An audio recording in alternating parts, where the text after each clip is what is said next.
Well, ho ho ho, and welcome to ZBrush Live.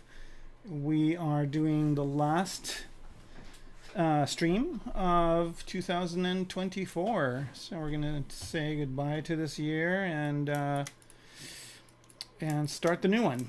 So before we get going, if somebody in the chat, both on YouTube and on Twitch, can let me know that you can hear me okay, that would be awesome. And also, if you could, just a second. And yeah, if you could let me know in the chat, that would be great. And then I can get going. In the meantime, like, subscribe, leave a comment. And if you have questions, you're welcome to answer or ask them during the stream. And if you have the questions after the fact, you can always chat on the comments. We try to keep an eye on them every once in a while. And if I see a question, I'll answer it. And okay, sound okay, great. Thank you very much. Mitografia. And let's see here. Or is it mitografia? I don't know. I don't know what language you say that in. All right, so we're good on YouTube. Anybody on Twitch want to chime in? That would be great. And if not, we can go ahead and continue our trek with this motorcycle. right. Good, good, good. I think we're good on YouTube, so I'm assuming we're good on Twitch. I'll wait a few more minutes here, and then we can get going. All right, so I did do a little bit of work while I was off camera, and so I have some really kind of good plans for this for today. I want to make the handles. I also am working on the diorama for it. So I did some poses for the character that's going to be part of this, and let me see if I can find the character. I want to assume, is it this one? No. It's the one where she is in a bind pose, I think, or in the bicycle pose. It's somewhere over here. I'll find it. By the time somebody lets me know that you can hear me on Twitch, in which case I will be golden. Maybe there isn't anybody watching on Twitch. Who knows? Who knows? Sometimes people watch on Twitch and sometimes they don't. So I'm hoping somebody will chime in any minute. I don't know where this one is. I should have it here. So if you guys want to know about the process I'm talking about, it's one that I did last stream season, where I basically, is it this one? Is this the one I'm working on now? I don't know. No, I think this is a, okay. It's got to be one of these ones up here. Not this one. But yeah, I did the kind of the shooting the character over to Character Creator from Relusion. And in that, I basically, it might be this one. Yeah, I think it's this one. All right, yes, it is. Okay, so so I've got the kind of the writer here writing this. This is the kind of the canister that goes over here. It looks pretty precarious. But I did do a whole bunch of poses. Like I just basically did all of them. So I'll just kind of jump through a few of these until, okay, so... oh, yeah, the Twitch people aren't here, so they can't hear me. All right, that's awesome. I love it when people answer a question without answering the question. All right, awesome. Thank you very much. Heart Attack Girl. I love these names. All right, so I think it's, where is it? ZBrush Pose Tools, right? And I guess I just need to refresh pose list. Let's do that, and that'll populate these over here. It might take a few minutes, but we'll let it do its thing. And we should see where my cursor is. We should see all the poses.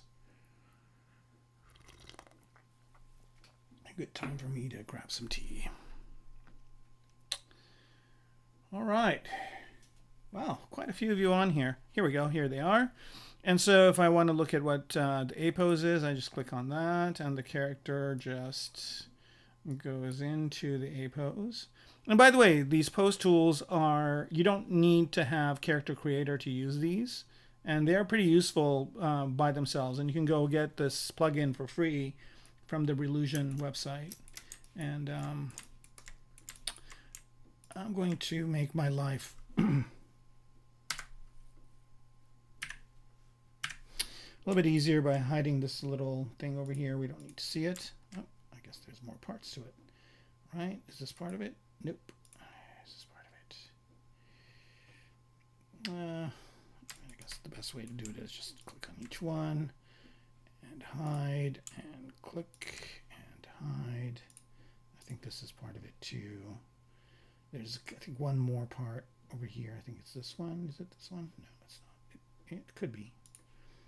Yep, that one's gone. So let's click on something else. All right, this is the last one. All right, here we go. Right, so this plugin just allows you to pose your character and then store that pose, and then it stores it for you in layers. And then so you can just go, like I have the A pose, I've got the T pose, and it just takes a minute to kind of do the pose. It's pretty fast, actually. And I don't have that many subtools on this thing, but I do have some, and it does a pretty good job.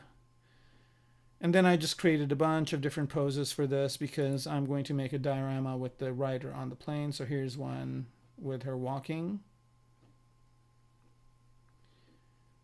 right? So again, takes about a few minutes. I'm going to switch my material here to something more interesting than the basic material. Right, so here's another pose. And I won't go through all of these, but I'll go through a few of them so you guys get the idea. I should have named them, of course. I've got the bad habit of not naming stuff sometimes. Let's go to this monster clay one. So yeah, so here is the character walking. And I didn't make any modifications, so this is right out of Character Creator. I just played one of their pose animations and then just stopped it where I wanted it to be and then did this. So let's do pose number 12. So here's one where she's sitting. So I have to kind of have a chair or something that she can sit on. Or more like lounging here, not sitting. But yeah, it just takes a minute here to just kind of go through the iterations of the pose and then do the pose. So if you guys want to know how to do this, watch my previous season to this. So this is season, what season is this? Season 11, I think. So watch season 10 where I have that kind of, you know, the space kind of character. Actually, this is a good time to maybe plug that in here. So if you guys want to know what I do or whatever, you can follow me on Instagram. So my handle is Kermaco, Kermaco. So if you just go to Kermaco, you'll see me there at Kermaco. And over there, I've got this link tree that links to everything else of mine. So I've got a Gumroad and a whole bunch of other things, and you can just, you know, find all of my stuff here, my portfolio and all that good stuff. So what I was talking about, and the reason why I brought this up is because I wanted to show you the character I'm talking about, which is this guy right here. So here we go.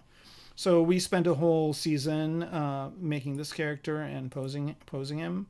And if you want to know the process of how I got these poses, that's what I would do, is watch the previous seasons, the previous videos, and yeah, and there it is. And so here's some renders of the motorcycle, early stuff. These are just works in progress, just some angles, some lighting tests and whatnot, but I will do some more later on. Another thing I should plug here is I have a Gumroad on which I only have 3 products, 2 of which are free. One of them is just the colors of my ZBrush UI. And then the other one is this Primitives brush, and there's 2 versions of that. There's the core one, and then there's the pro one. And the core one just has basically all the core primitives, and it's free. You can download it anytime. It's an IMM brush, so you can just insert primitives. These primitives are all quads, of course, and the topology is really good. Like you can see, the cylinders don't have that kind of pull in the middle, and you can get them in different resolutions and whatnot. And then there's the pro one, which has all of these plus some extra shapes like this pill shape, some other shapes that I use all the time. And for the most part, for most users, I think the free one is okay. But if you do want some of these other shapes, or you want to support me, you can get the pro version. I am working on another Kit Bash kit that's going to be available soon. So anyway, that's kind of it.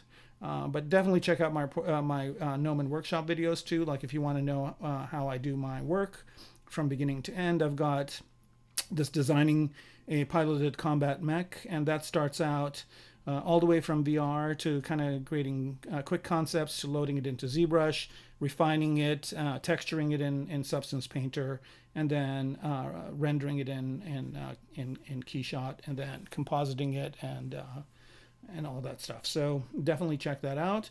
And if you do 3D scans or virtual actor type of work, I've got a tutorial on that as well. All right, so that's on the Gnomon workshop, and to find me, just go by instructor, go to the IL, and then here I am, and there are my videos. All right, so with that bit of business out of the way, so yeah, here's a pose where she's sitting. I'll do one more, and then we'll kind of continue on with the bike. If you guys have any questions or want to say anything, this would be a good time to do it. So I guess 16 is one where I had, you know, I was kind of refining the bicycle pose, but I had to move her arms up. I was kind of contemplating maybe this person doesn't need the handlebars on the motorcycle. So instead of you having the handlebars, maybe she's got controllers, and I'll talk about that in a minute. All right, so here's this pose. And let me do another one because these are just pretty much the same. And here's another one where she's sitting kind of on a table, as soon as I can rotate it, you could see. So I just made all these poses. Just took me maybe about 45 minutes or so to make these 17 or 16 poses, and and I just thought, okay, I can use them in different scenarios. So here's one more, right? And so all these poses are basically available to me, and I can just jump to each one of them just by pressing one of these buttons. It's kind of a cool thing to have. So again, that's ZBrush Pose Tools from Relusion. You can download that for free, and it's a ZBrush plugin. Installation is a piece of cake, so it's pretty neat. All right, jumping back to our motorcycle. Here we go. Is this it? No, that's not it. Where are you? This file is turning into like a mega junk file of a lot of stuff, so I need to at some point save some of these subtools out, but right now here's the motorcycle. So today I'm planning on working on some detailing on this part right here, the handles, and also maybe see if I can do some detail on these tires. So the whole point of this bike, and I can kind of show you this pseudo handle that I've started, is that it has this handle over here, and what happens with this handle, and again, this is like concept design over here. It's not just like making something, but making something that has some story behind it. So this kind of, when you park the bike, it does this, right? You just kind of pull it back in, and then you can pull it back out. And also, based on the way you're riding, this can come in and out as needed, and it stops wherever you want it to stop. Okay, so this is more like a rest.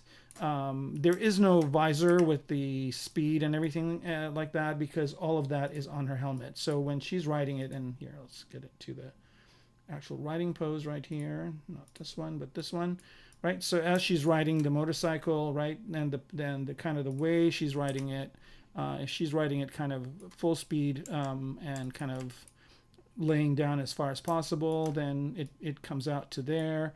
And then if she just kind of wants to ride it a bit upright, and I don't have a pose for that, then it could be that way. All right, so that's the goal of the handlebar. And the motorcycle itself, I mean, this doesn't really need to steer it. The way she steers it is with her HUD. So there is something on the inside of her helmet that basically shows her speed, and all the different controls of the bike are there. So there's no actual physical indicators on the bike. I might put a few things there because there's, for safety reasons, it always should be a backup. I haven't determined whether I'm going to do that or not, but that would kind of be there. And then, so today we're going to do this handle base, and do some tertiary detail work.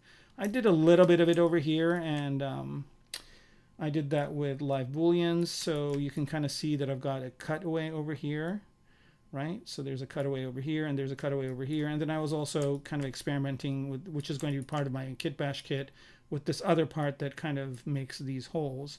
So if I turn live boolean on, you can see what's making these kind of shapes. So there's this thing here, which is basically a stamp that stamps that hole. And then there is these parts, which basically are the cut lines, right? And if I turn live boolean on, this is kind of what I get, right? And I will probably refine these. I don't know if I'm going to export these out. If I do and I need the geometry, then I will do it. But if I don't need to export these out, if I just render here in ZBrush, it does, if I'm doing a BPR render, it does it just fine. So I'm just letting it render here. I've got ambient occlusion and shadows configured, so it looks nice when it renders. So we'll get that render in a second.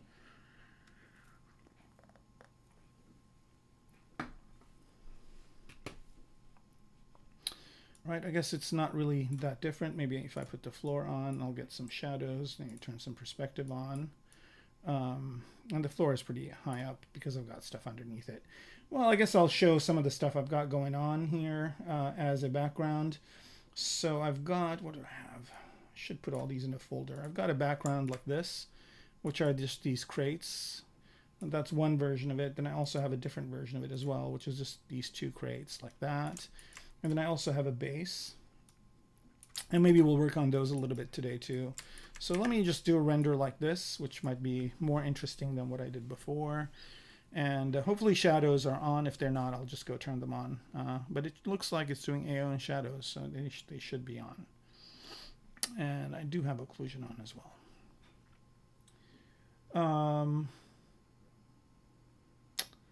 Right, so there it is, and yeah, so you know, it's actually, I think it's actually doing pretty good. All right, so let's hide these scene elements, and I see somebody asked a question. I'll answer it in just a second here. Let's turn perspective back off. It says, what is the gizmo joint button on your UI? Gizmo joint is from a plugin, right? So it is from Ryan's Tools. And that's a pretty useful plugin, by the way. And I think there's a free and a paid version of it. It's right here. And I think he just updated it, but there was an issue with the update, so he pulled it. But yeah, it's in this Ryan's Tools plugin, and it's right here. I think it's just one. Oh no, is it place? Oh no, Gizmo joint right here. And then there's also place Gizmo, easy Gizmo, easy line. I mean, these are really, really useful. And I think I do have them in my UI down here. So I do have some plugin components in my UI as well. All right, so that's what that's from. I'm not even gonna try. Well, you know, I'm good. Srinvisan Pondicherry. I hope I said that right. All right, so you're welcome. All right, so there is, all right, let's see, what should we do next? I think I kind of like this thing over here, but I want it to have more of a kind of a defined shape, kind of like everything else on the bike. I mean, this is kind of containing the component I wanted it to, but it's still a little bit rough. And I wonder if I can, I want this to be flush with the front of the bike. All right, like that. And this is basically still a Dynamesh piece that I'm just carving pieces out of. So, and there is something that's underneath it over here, a separate part, which I intended to be there. And so now I'm just trying to see, you know, I'm just going to go into silhouette here and see what would be interesting. I mean, this isn't too bad, but I'm a little bit kind of concerned about this break over here. Like, I wonder if it would be better at an angle. Let's try and see if that's better.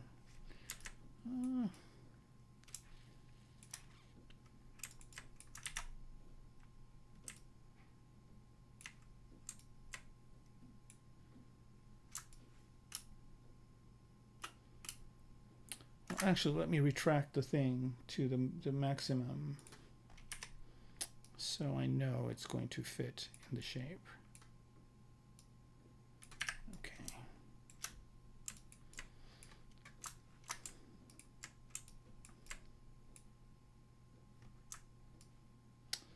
What if I extend this further back to here like that? Does that make it look better or worse? I think that's worse. Okay, I think I'm going to try and see if I can get away with something. A bit more defined like that.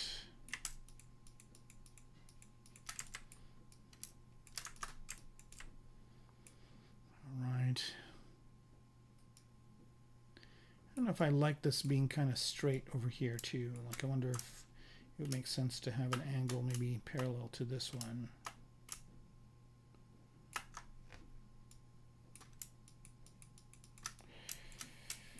I think that made it a lot better. All right, why am I using my mouse? Right, and then over here, I don't know if I like these kind of sharper angles, so maybe anything that intersects with the bike itself. Maybe have that be the angle, or maybe even go a little bit more.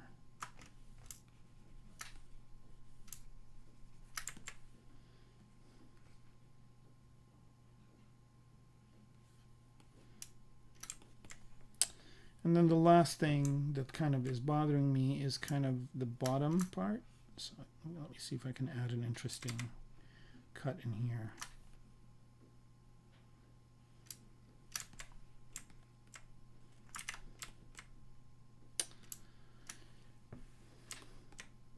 I do have to bring this out a bit. Now again, I don't really care about anything in here because it's Dynamesh model. I can just re-Dynamesh it. Right now it's just completely in you know, shape determination mode, and then once I get to the shape I want, I'll clean it up. I think that looks better. This could be a little area where he could put something like a letter or like a pouch or something like that. Okay, let's just pull this out a bit to maybe about there. I think I took away a bit too much. So I'm going to redo it, but maybe not take out so much.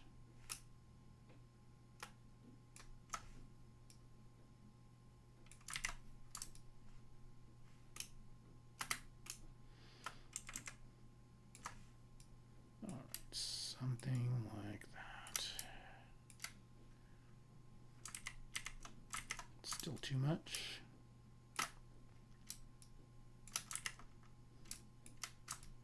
Trying to match the angle of the bike, but not take up so much of a chunk out. All right, I think that's better. And then let's move this up a bit. Okay.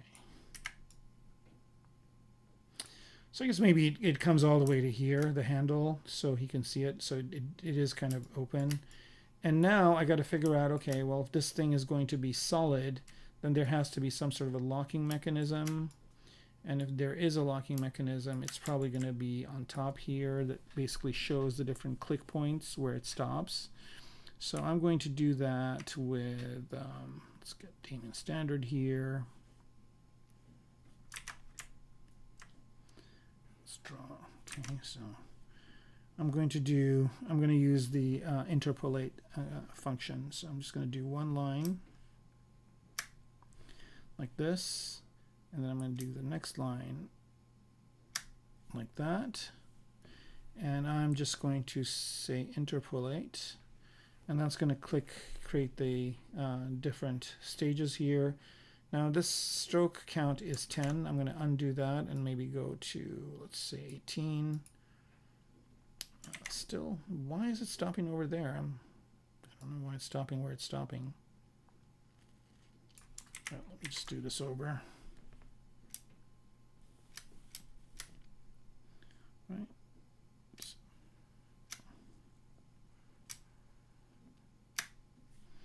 Right. There we go. And interpolate. Okay, here we go. This is much better. I think I inadvertently might have moved the mouse. I don't know what's happening over here, but actually it is an interesting feature. So I'm going to actually enhance that.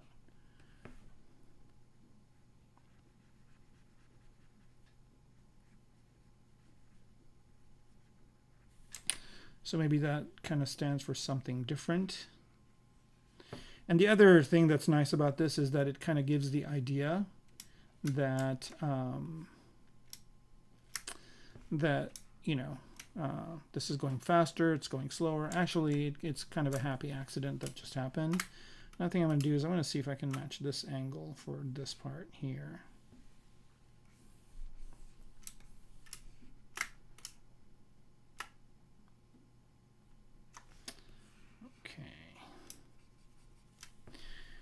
I'm going to hide this handle here and just kind of work on the way that this would kind of be. And just going to go to my masking brush over here.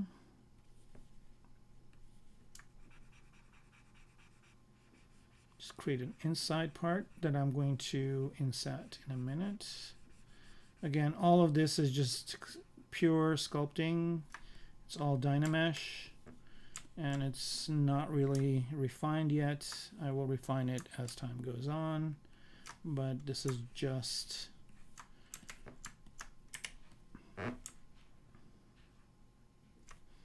right.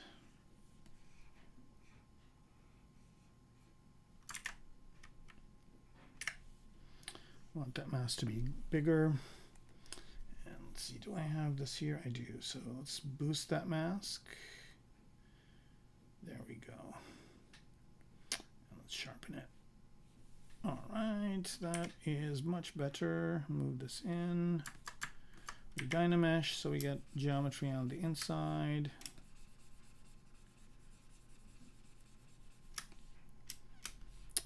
I'm going to solo this out and maybe hollow this part out.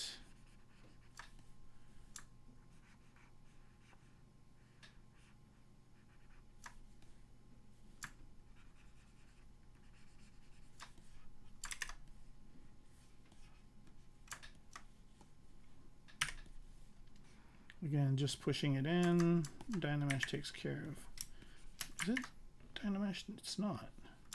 This entire time I thought I was Dynameshing, but I'm not. Did it ruin that thing on top? Yep, it did. Let's go back to pre-Dynamesh days and let's give this thing a little bit more resolution. And Dynamesh. All right.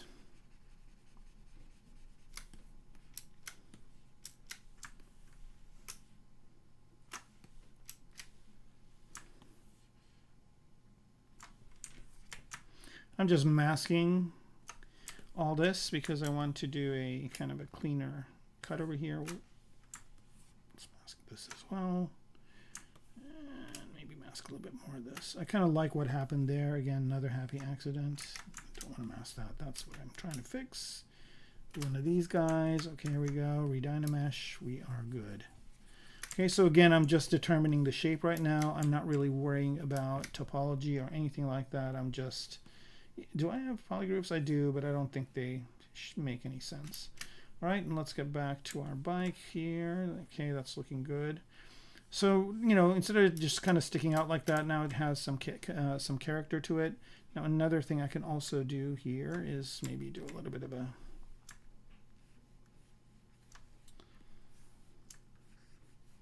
shape over here that basically reinforces this thing.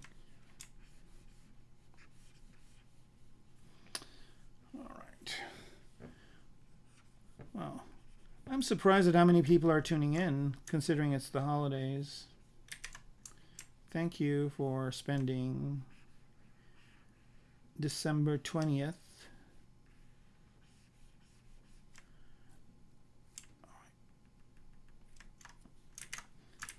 Let's again do the stuff with the mask here. Let's go ahead and shrink that mask and then sharpen it. Blur it again, sharpen it again. Okay, so I'm getting somewhat of the shape that I want, but not exactly.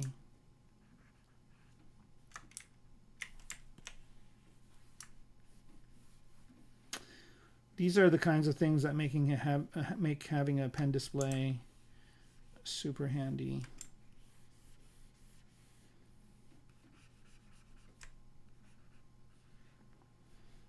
Just like having a space mouse is super handy for doing posing. All right, so that's what I want to do, and this way, and I just want to blur this once, okay, and just do a little bit of a, here we go, just a little kind of reinforcement for all the mechanics and stuff that are in there.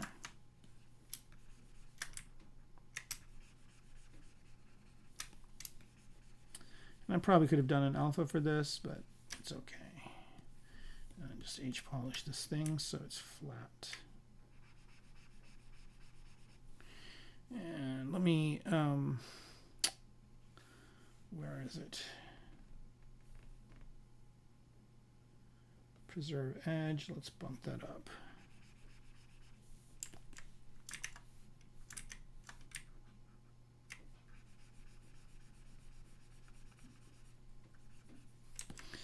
All right.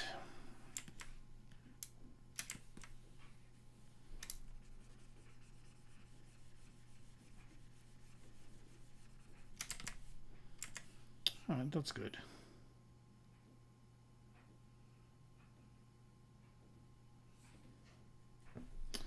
I'm still kind of trying to see if I can get away from this kind of monolithic shape. I wonder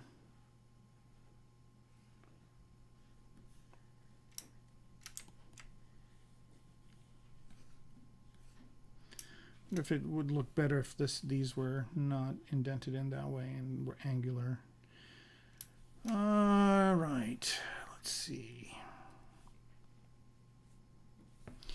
I'm going to actually kind of put a marker here so it remembers the shape. And then I'm going to go to H-polish. Maybe not H-polish. I wonder what the best, well, I guess I could just fill it in with clay tubes. And then I'll refine it in a minute.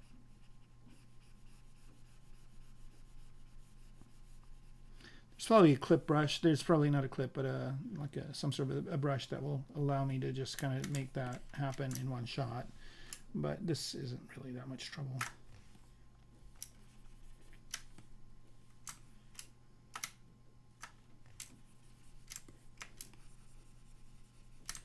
So I'm wondering if this looks better than the way it was before. Let's see. It kind of, it kind of goes better with the shape language. The other option I have is to angle this, which might be an interesting thing to do.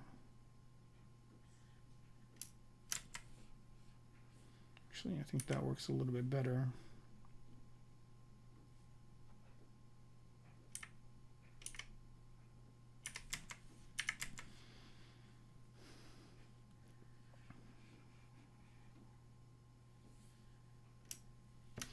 Yeah, it does. And then this thing kind of, as you pull it in,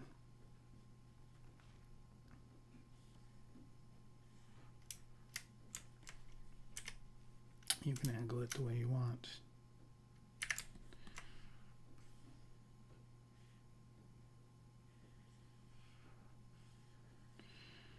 All right.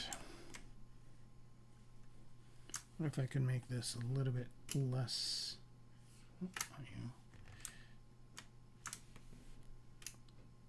A bit less thick.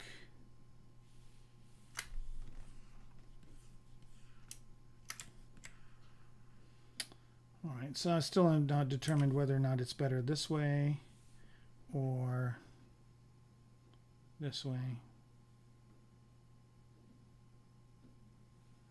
Kind of like this more, this angle. But I like this shape more, so let's I'm gonna forget the history points and move back to here and rotate this back.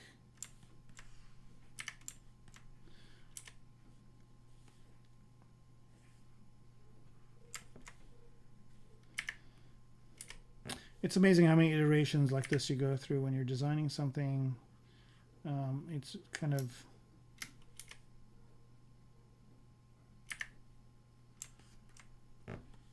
an interesting process.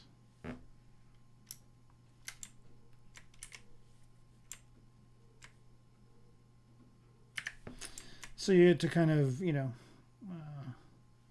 experience what it is like. Now the other thing I'm going to do here is I'm going to go back to here, turn back face mask on, and just, oops, go to move brush. Actually, I just want to make sure that on clay tubes, because I'm going to jump to it in a minute for something, and I want to make sure the back face mask is off for it. Okay, let's go to the move brush, and I'm going to turn back face mask on and just do this kind of a thing. Maybe I could curve also.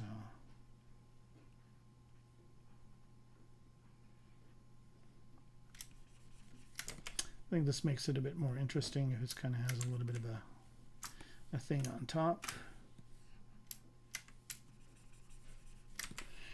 All right, automotive design with ZBrush. All right, let's kind of create some more indicators on top here.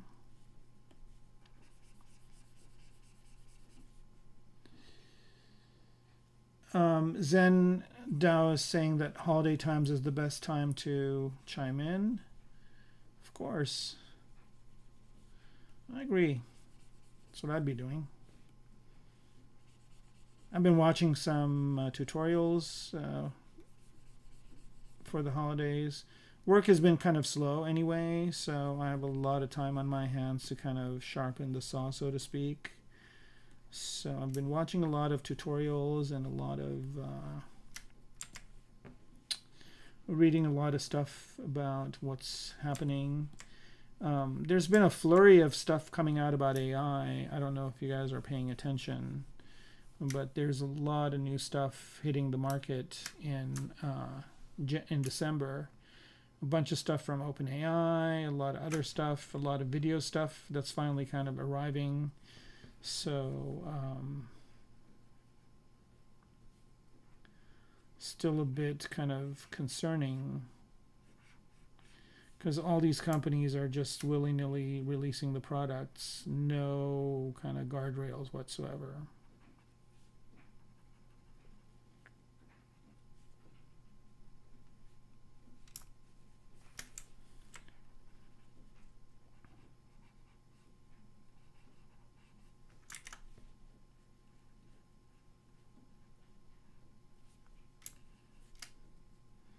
I don't know though. I've been watching the videos and I mean, you know, like a lot of them are novelty kind of things. I don't know why, but everything looks like, you know, if you go to Costco or go to like Best Buy or something and they have TVs and they have stuff showing on the TVs, a lot of the videos look like stuff that they would be showing on these TVs, like just super high, you know, very HDR, color intensive, very you know, generic topics, you know, just trying to impress people. All right, I think that looks okay. I'm going to try one other thing here with this. So I'm going to turn symmetry off, go to the center of it, and I'm going to try and use the taper here to see if it'll be more interesting if it's tapered this way.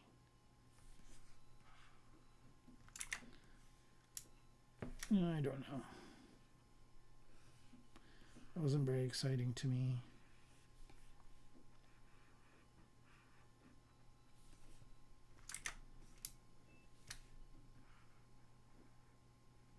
What if I taper it this way? Nope. And then one last attempt here.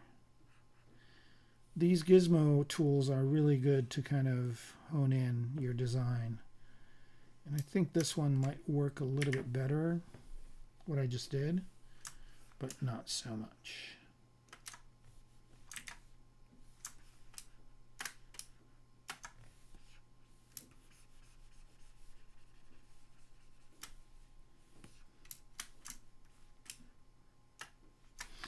So yeah, this is kind of going to be an e-bike model, and it's got a gyroscope over here, which kind of keeps it level. And that's why the rider, just once they get on, it just responds to the weight of the rider and always keeps the motorcycle upright. Okay, I think that's good enough for this. Let's kind of work on the handle a bit. Now for the handle, I've got another bicycle here or motorcycle that I kind of was working on a while back that I think I have a handle here for, and I'm just going to copy this. And let's go over to our model over here and paste it. Where are you? Here.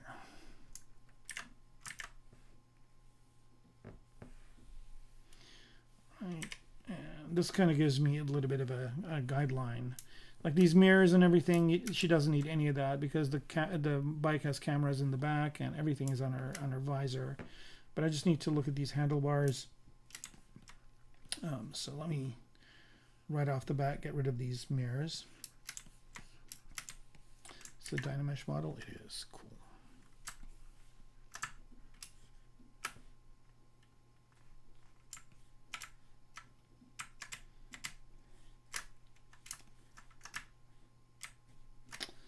Right, let's delete the hidden. And let's just redynamize this. All right. Okay, so this is kind of the look I'm going for, more or less. But I mean, of course, a much cooler looking version of this. But this is kind of the, you know, the template. So let's move this over. And this is, I think, not to scale.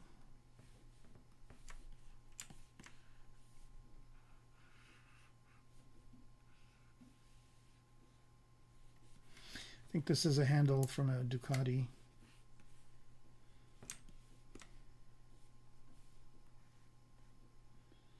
Right.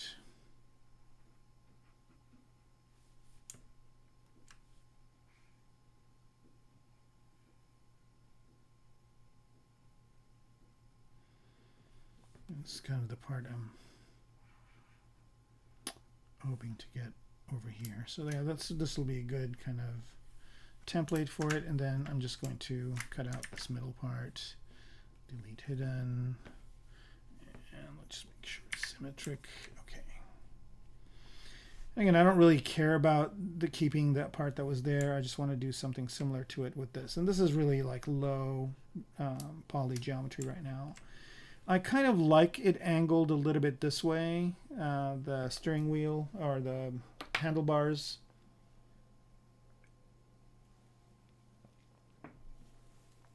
So I want them to be at this kind of V shape.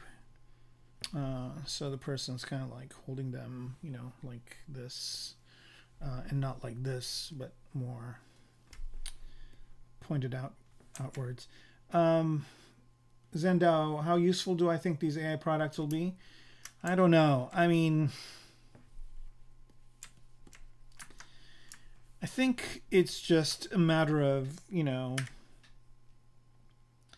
I think it'll democratize a lot of things that people were not able to do before. Meaning that, you know, I mean, you can do a lot more with AI tools than you would be able to before. Like, let's say, I mean, I'll just take a simple example. Let's say you are a recording artist and you want to make an album cover. So it used to be you either had to buy clip art or whatever and do it, or, you know a friend who's an artist that does it or whatnot. Now you can just go and say, okay, I would need an album cover. You know, I'm a Finnish, you know, speed metal band, and you know, I want, you know, whatever, blah blah blah, you know, make me a, you know, an album cover for that, and then you know, it generates 100, and then you can go like, okay, well, this one looks okay, I'll just do this one, right? So you know, so if we look at it from that perspective, I think that it'll enable a lot more stuff. It'll be useful. And honestly, like, a lot of those people don't really care that much about what they get. They just want to have something that they can put as an album cover. Or another example is like, you know, if you want a jingle or some music or whatever, you can just go and say, okay, you know, I've got a cooking show and I want to have a on this cooking show, I just want to have like some sort of a jingle that introduces it, right? So you can just go type in like, I need a jingle, cooking show, blah, blah, blah, whatever. And then it will generate some jingles for you. And then you can listen to a bunch of them. And then one of them sounds okay. You don't have to hire musicians. You don't have to spend money. You know, it's just done. I mean, you do have to spend money on the AI tools, you know, but there are free ones as well. But I mean, you know, for things like that, I think it will be useful, but I still am very worried about how they are getting their information, right? So I kind of feel like they are getting content from sources that have not opted in, and they're just taking it like without any consideration. And you know, and they're making all sorts of arguments as to why it's okay for them to take it. And I don't, you know, I think that I think that, you know, if you believe in intellectual property, it's going to be a tough. It's going to be tough for you to accept the fact that they're just taking intellectual property and not crediting the artists or giving them any part of the any part of the proceeds. I mean, a good example is like, let's say, you know, you ask AI to give you a song that sounds like, I don't know, Bruce Springsteen. I'll just use that as an example. He's popular, right? So you go like, okay, give me a song that sounds like Bruce Springsteen, and you get one, but Bruce Springsteen does not get a penny from that. I don't, you know, how is that fair? I mean, it's not him doing the music, but the AI has trained on that, has trained on his music. So if and you probably did type in, you know, the name of an artist. Like a lot of vendors are actually not allowing that, but it's only a matter of time until people just figure out a way around it. So I think, you know, I think that they will be useful, and I can definitely see them being helpful to humanity in a lot of ways. But I think greedy companies are just not paying attention to, you know, just taking stuff willy-nilly and not, you know, and being very Machiavellian about it. Like, hey, you know, we're just going to do this. So that's kind of my opinion. But will they be useful? Definitely will be useful. But I'm hoping that at some point there will be some lawsuit or something that makes it hard for, I mean, the technology makes it hard for the companies to just willy-nilly be okay with taking intellectual property without paying the artists or doing something to help them out.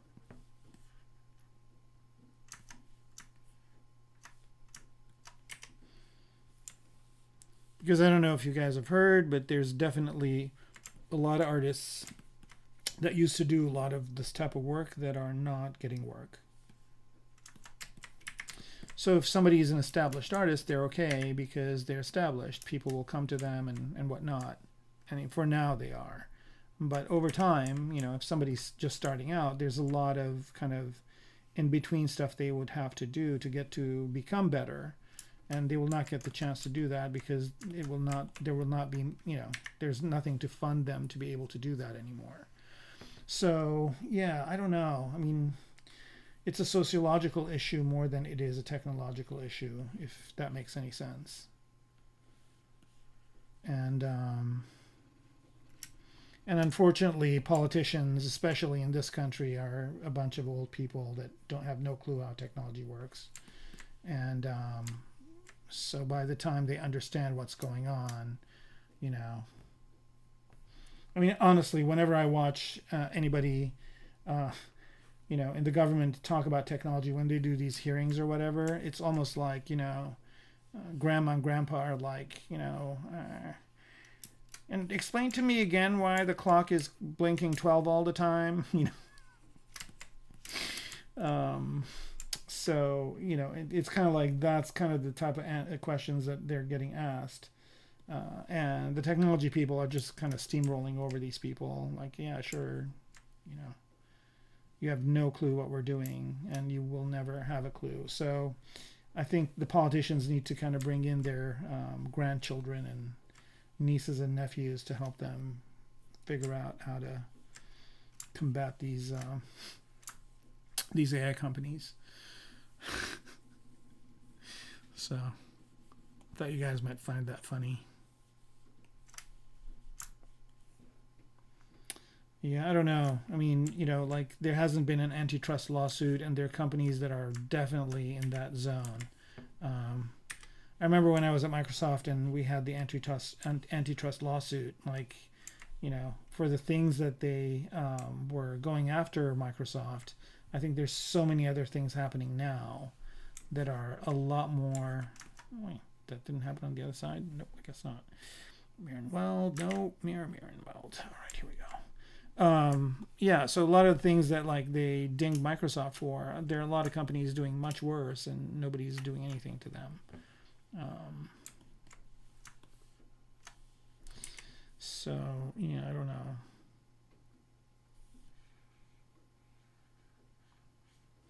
It's kind of neat to have the brakes over here for the motorcycle, because like if it crashes into something, it'll automatically stop it. Like it'd be hitting the brakes if it hits something. Okay. And then I want to make this a little bit more rounded, so I'm just going to mask this one. Oh, shoot, I don't have bevels on the other side. I guess not.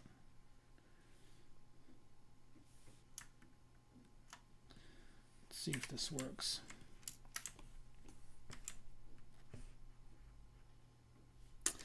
But yeah, I don't know.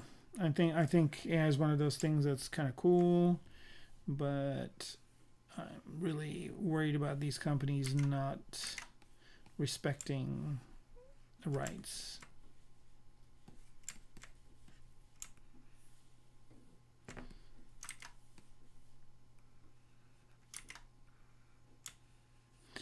I mean, let's just kind of be honest here. If I'm an artist just starting out and I see what's being done with intellectual property, I probably will not want to record or do anything. I basically will just want, you know, I'll just play live, you know what I mean? Or, you know, I won't use any technology that can replicate my work, because if I'm going to make a living, I can't make a living with some system just, you know, taking what I do and making a cheaper version of it, so to speak. Well, I like what happened there. All right, so I'm just using ZModeler here to kind of establish the shape of this handle. And again, very low poly, very slide. Okay, I don't want to do anything with the edge. Just want to slide these vertices in. Yeah, so you know, I'm keeping this very low poly, very loose, just kind of getting some major shapes in place, and then we'll determine what happens after. I'm trying to see if this Q mesh makes any sense. It does not. How about if I go this way? Yeah, I don't want it to hit. Yeah, there we go. That's not bad.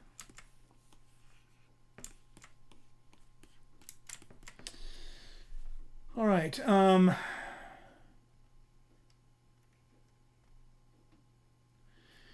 Well, I mean, they would profit if they did give artists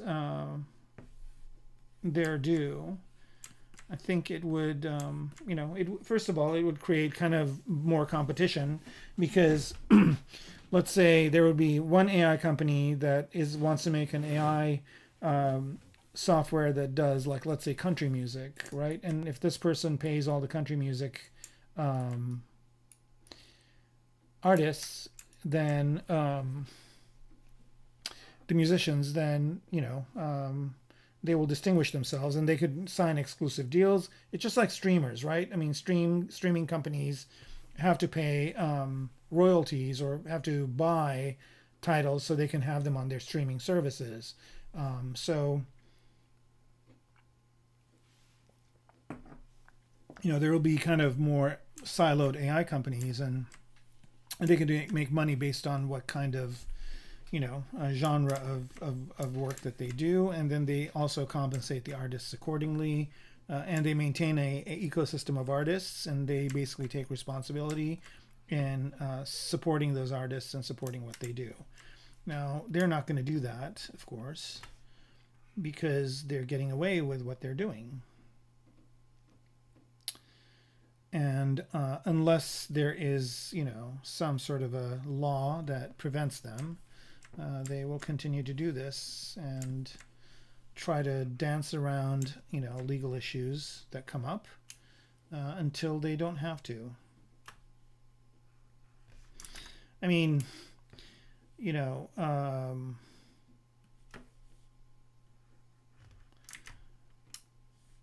I think it's just going to be a matter of time until somebody somewhere has issue with what's going on and makes a difference.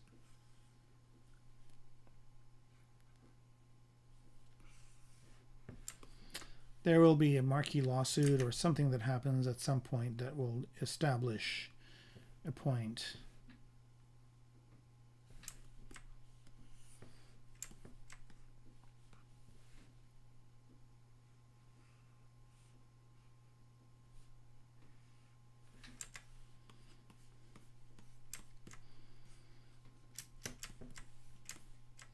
All right, so I haven't really separated anything out yet. I'm still kind of playing it up to figure out how this is going to work.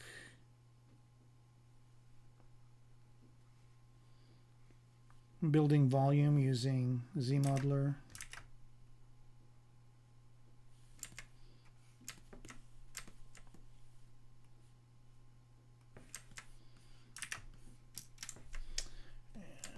Let's take a look and see how. It's always good to kind of bring up the bike to kind of see if it's working. It seems to be okay. Yeah, and again, I want to remind everybody that these handlebars are just there for safety. She can control everything with her visor and probably stuff that's on her, you know, on her gloves. But these are there for her, first of all, just to lean on, and also, and I don't, you know, I mean, anybody could ride this bike, I guess.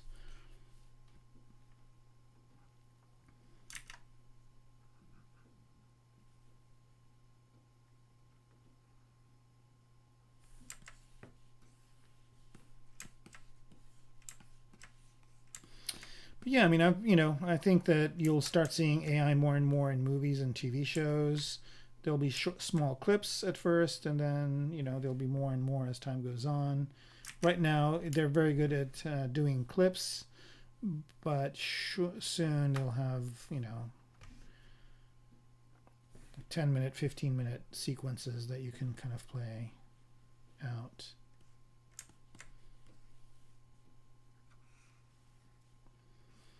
And I kind of see a lot of artists just kind of, you know, prompt people. I don't want to call them artists, but prompt, you know, jockeys, I guess. You know, starting to do a lot of stuff that are, you know, more geared towards popular shows. Like I see a lot of dragons, you know, because they probably will go to HBO and say, hey, what if, you know, we can make your dragons, but make them a lot cheaper.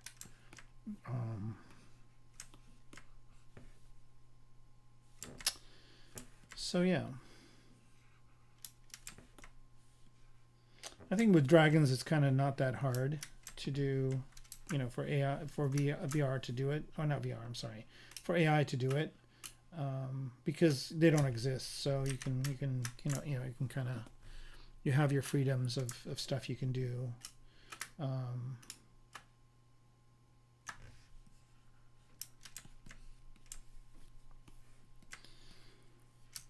See what that looks like on the bike.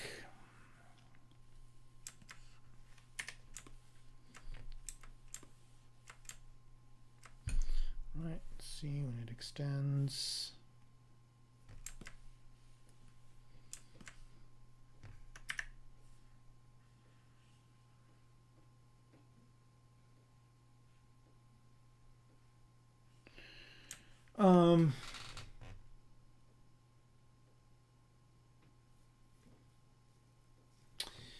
Well, you know, Zando's saying that, let's be honest, the first line of work these companies want to get rid of is artists. You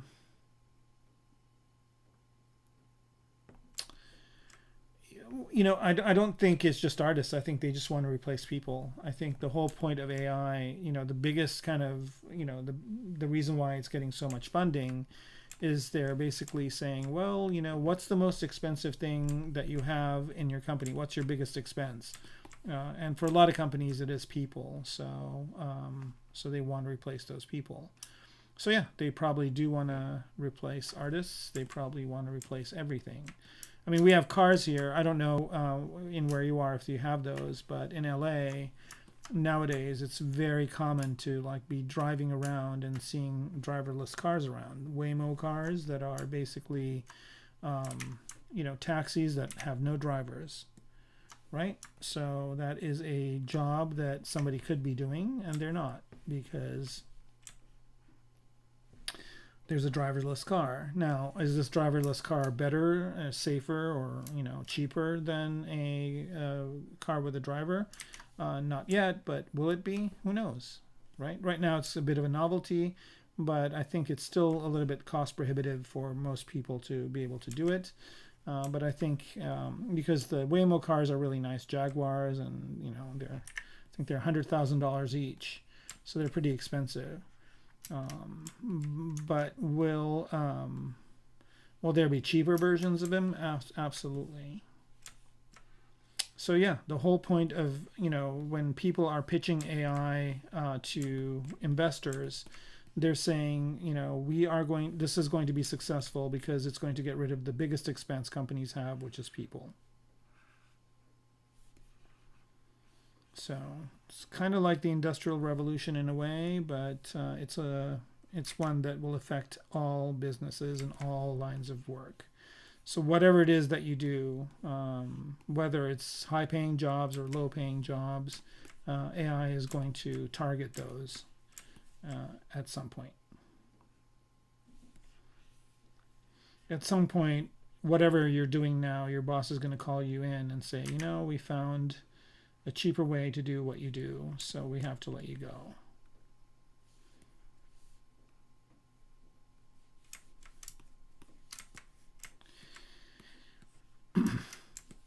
And again, there's no kind of, the government is not doing anything to kind of, I don't think anybody's thinking about, I'm gonna let this auto save. I can't believe I haven't saved so far, but I think, you know, there's no regulation, there's nothing about it yet. It's just like, you know, it's just like a wild horse running crazy.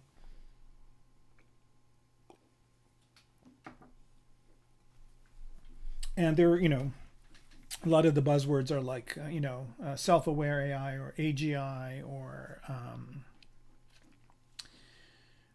you know, AI that's kind of, you know, doesn't need too much guidance. You know, it kind of can go off and do things on its own, and this, that, and the other. And I don't know what kind of safeguards these people are putting around these systems. You know, I don't know how limited the prompts are. I don't know how safe and secure these systems are. So it's going to be quite an adventure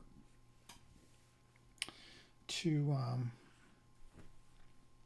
deal with some of the fallout from these things.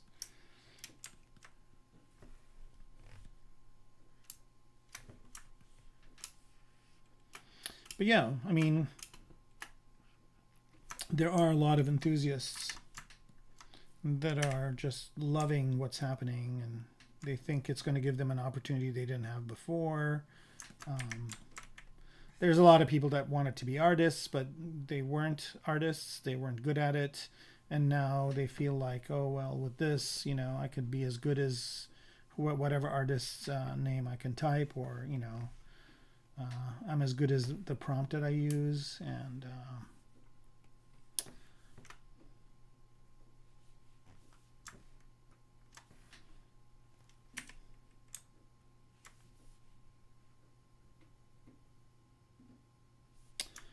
yeah, it's kind of, you know, it's kind of sad. I mean, there are a lot of prominent artists that are completely against it.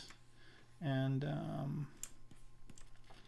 me personally, I am not against it, but I'm against kind of what is going on with it, which is unregulated introduction of the technology, and complete disregard for what the content is that AI is being trained on, and making sure that if it is intellectual property, that those people are amply compensated. Whoa, something weird happened here.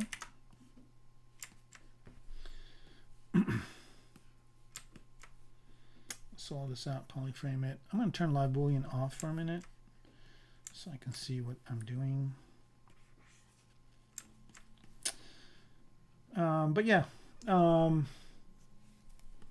mean, honestly, I've been, you know, I've tried every single tool that's come out that's kind of, you know, been interesting to me, AI wise. And oh, that's cool. A little bevel over here. And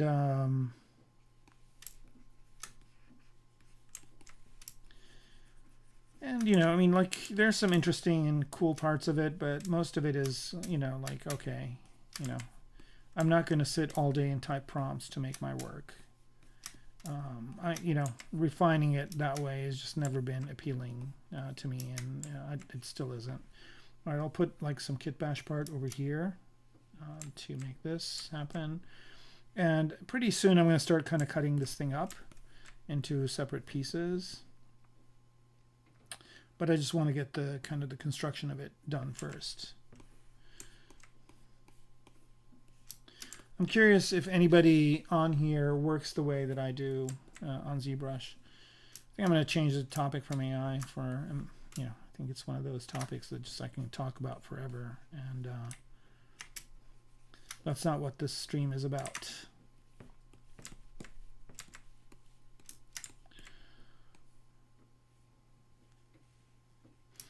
All right, I'm just going to duplicate this thing, and I'm going to Dynamesh it with a high resolution. Just get one polygroup just to see if I can kind of start putting in some more shape definition.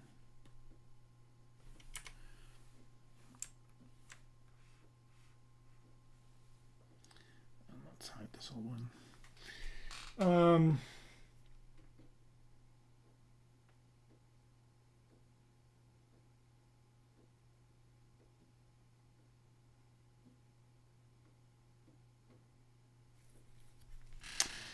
Well, I mean, it is, you know, the Holy Nikki. I think what you're saying is that it's not disruptive for artists. It is pretty disruptive. There's a lot of artists that are out of work, and a lot of artists that are deciding not to do art anymore and doing other things. I mean, the good artists, you know, the really good artists will not give up. I mean, I will never give up, even if AI does everything that I do. Even if I can type in a prompt, give me a, you know, modern bike that has this, that, and the other, and I get a 3D model from it, I still will be doing stuff the way I'm doing it now. You know, but there are artists, especially people that are new or people that are unable to support themselves with their art yet. Like, they haven't gotten to a point where they can support themselves with their art, or have, you know, or never have, right? Those people will probably do something else because they feel like, well, this is not happening to me. I've got a friend of mine who basically, his son wanted to do CG and work in the games industry, and his dad was going to pay for his college, and with AI, he's decided not to do it. So he doesn't want his son to be an artist because he's like, I see the writing on the wall here. You're not gonna, you know, they're not gonna be hiring any new people, this, that, and the other. So, which is unfortunate. I try to help the kid out by trying to talk the dad out of it, but no, he's pretty convinced. What drawing tablet am I using? Blue Waves over Fuji. I am using a Wacom Cintiq Pro 22, and I love it. It's perfect. I was using the SenseLabs 22-inch, no, not 22. I think the SenseLabs one's even is a bigger screen. I was using that for a while, but I reverted back to the Wacom one just because it has these radial menus that I use that SenseLabs does not have. But their tablet is, or their drawing, their display, pen display is really good as well. I guess that's what they're calling it, a pen display. So I would highly recommend those two, and there's smaller ones too. I kind of like a bit of a bigger screen because I can use this as a monitor when I'm not using it for ZBrush. And if I had a small screen, I would not be able to use it as a monitor. I'd just be able to use it for what it is. All right, so here I'm going to start cutting this into parts. Again, I just remember I started out with a very low res model, a Z-modeler model, and now I just dynameshed it. And now I'm going to cut it into parts, and then I will retopo those parts if needed.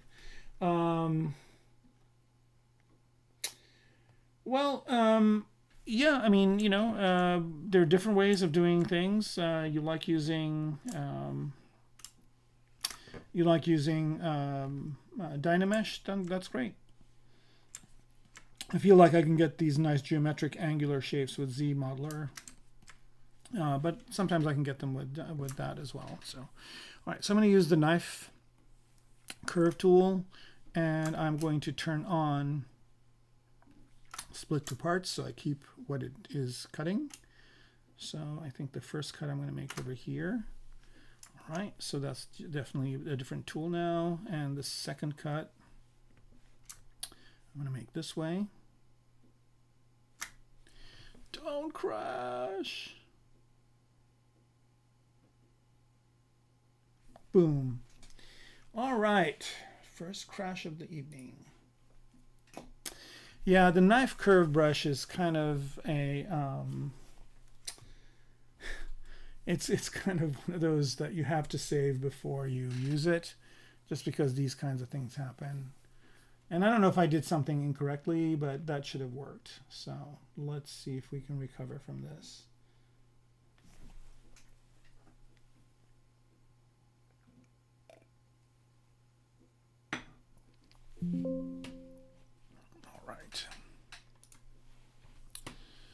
To resize this, I have to do a whole bunch of things just to kind of get ZBrush back on track. Apologize for that, but hey, you know, sometimes things don't happen the way you want them to. All right.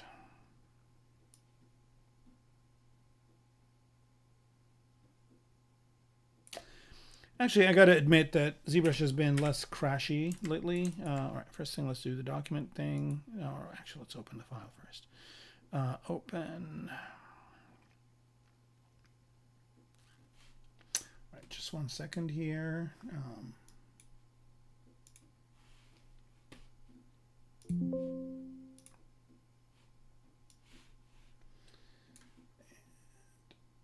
All right, let's just load the file, or actually, I'm going to just see if the quick save one will work. Cancel out of here, quick save.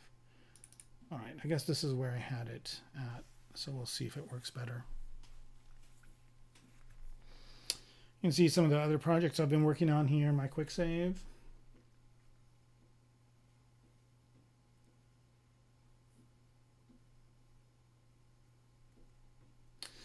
Well, you know, I got to admit the knife brush is better than it was before. But, I mean, you know, truth is in the example that just happened, which is it just kind of ate crow when I used it with keep parts. And I don't know if it's the angle that I cut at or what the deal was with it, but the first cut was fine, but the second one, it didn't really, it wasn't happy with it. But that's fine. We saved this a while back, so I don't think there's that much more work to do to get it to where we were. All right.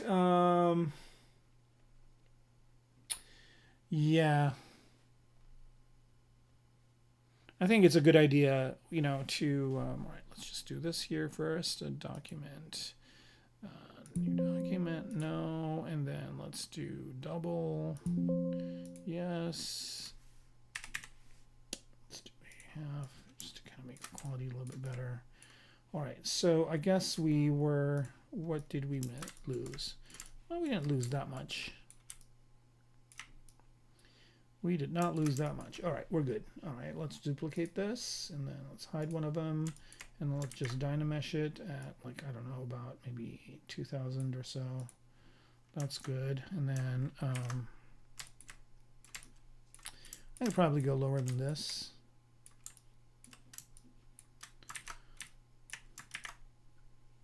Let's go to 1024. I think this is good enough for what we need. All right, one more time with the knife curve, knife curve, and then let's say split two parts, and then let's just do this one. Okay, see, that just happened without like any headache. I think the one that I did was like this, and then that didn't like that for some reason. All right, let's see if I can make it crash again, and if I can, then that's great, because I can tell the folks at Maxon, like, this is exactly how knife curve crashes. Well, I'm going to be a little bit more careful this time, and I'm going to be a little bit more efficient and go all the way this way. All right, here it is. Oh, it's going to crash again. I found a reproducible bug. All right, cool. I will send that. Here we go. Yep. Yes, yes, yes. Predictable issue. Am I using a Stream Deck while streaming? I am. I don't have it on today, but I do use the here. I'll show it to you.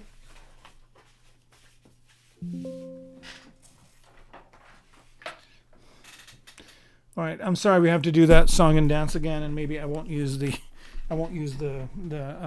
knife curve, but I use this Stream Deck from I forget what the name of the company is, but it's this one right here, and I can plug it in, I guess, but for some reason I didn't hook it up today.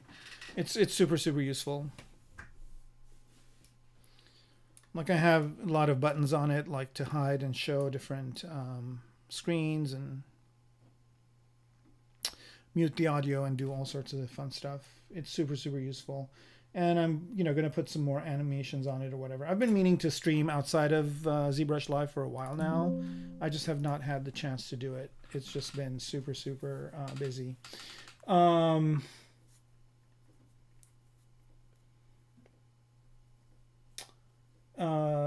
yeah, what's the plugin?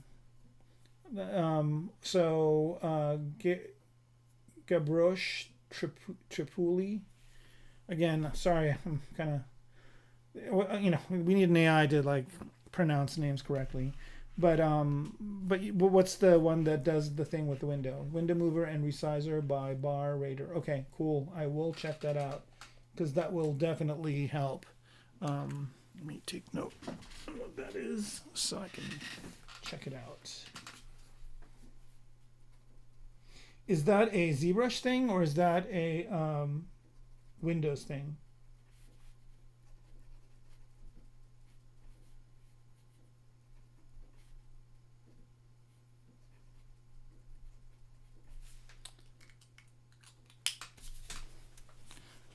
Is it a ZBrush thing, or is it a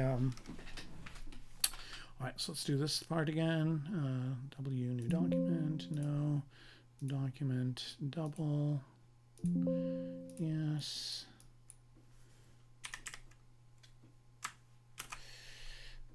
And, okay. All right, back on track.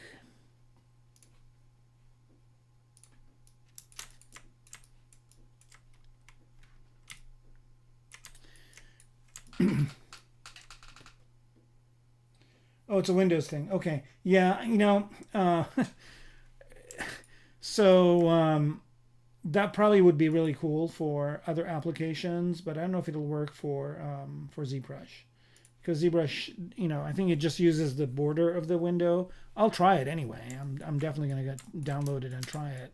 But I think ZBrush uses its own kind of windowing system, so I don't know if it'll work or not. But I will definitely try it, because that would save me some time. I probably have a button on the Stream Deck that I just press and it'll just resize the window. And I also usually don't work in this resolution, by the way. I usually work in 4K, but I have to work at 1080p for the stream, just because I think 4K would be too much to stream out. Okay, so now I'm just not going to use the knife tool. I'm just going to use Clip Curve, and I'm going to use a different way of separating things, which is Extract Pro Plus. So basically I'm just going to mask what I want to separate, and this works better. I mean, this was my workflow before the knife tool, But when the knife tool came, I mean, it's kind of a faster way of doing it. But what I'm going to do is this, right? So what I do is just mask the area that I want. And then I use this plugin called Extract Pro Plus, which I think there is a free version of this as well. This is just the kind of the more expensive version. And what this will do is it'll actually kind of make that shape for me as a separate shape, right? So there it is. And right, so I got that piece. So now let's go back to what we had before, solo that out. Okay, so this is done. Now let's do the piece I was doing before.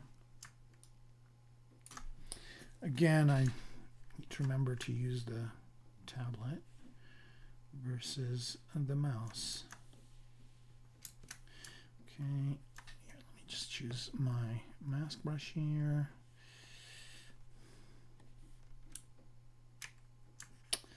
But yeah, I think ZBrush uses its own windowing system, so I don't know if that'll work, but I will try it anyway, because if it does work, it will definitely save me some time getting prepped up for the stream. And then like here, I would have just used that to resize it to the 1080p on this monitor. Does it work with multi-monitor setup? Because I'm running 3 monitors. Okay, let's go ahead and do this again. Extract Pro Plus. So here's that part separated out. And these Dynamesh, no, just Dynamesh them at 1024.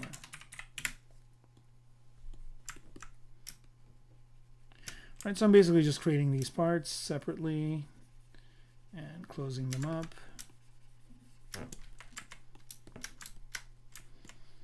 And let's go back to that handle. And turn click to solo back on.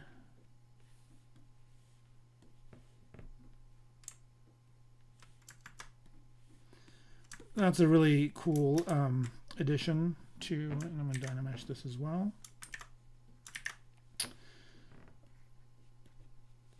That's good enough.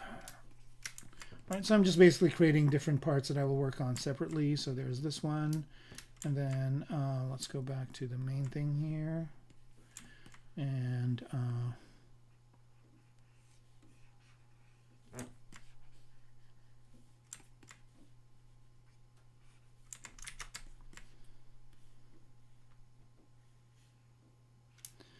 think I'm going to maybe possibly do a scoop here. Got to figure out a way to do this. And I don't want to make it thinner, but maybe this opens up.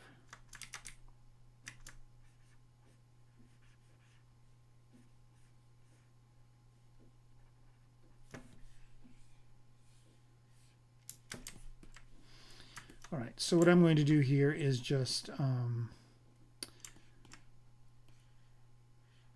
figure out how I want this piece to be. All right, I kind of want to go back to the knife tool, but I kind of also don't, because I don't want to crash again. All right, let's see, you guys were saying a bunch of stuff.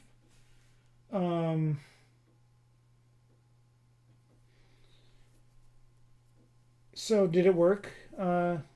Did it work? The person was Gabroche. Did it work? If it did, then that's going to be some good news for me today.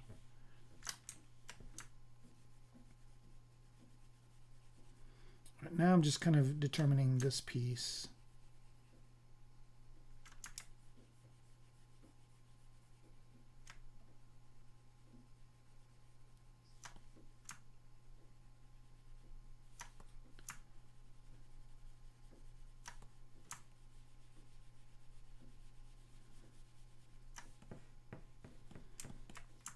I don't know why, but I still am not in the holiday spirit yet. And it's not like it's that far off, but it's next week. But I still have not gotten into the holiday spirit yet.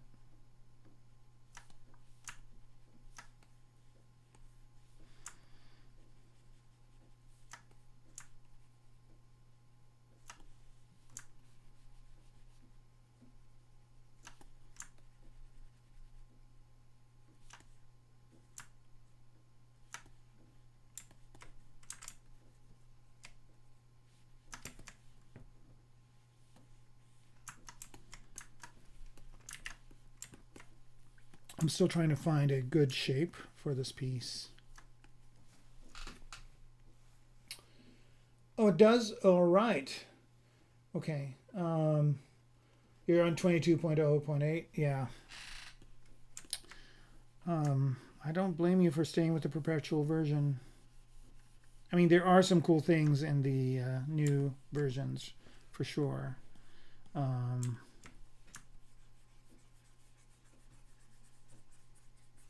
And I know it's going to get to a point where there are going to be so many things that you have to have. But, you know what's kind of wild, though, is that I've stayed on Maya Perpetual. So I had, you know, I'd upgraded and paid for the it's not the service fee, but their upgrade fee or their maintenance. That's what it's called. I paid for the maintenance all the way up until 2019, and that's the version I have. And now it's 2025, so it's 6 years old. So eventually 2022 will be old as well. It'll be 6 years old. Right now it's how many years old? I think it's maybe about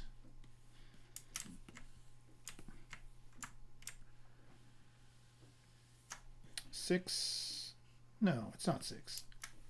5. Yeah, I don't know.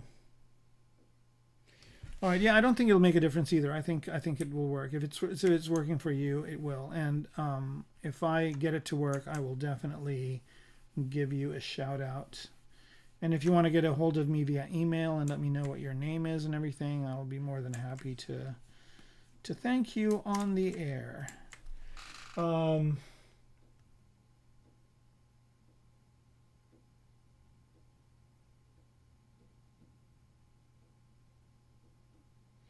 Yeah, that doesn't seem like it's a big deal at all.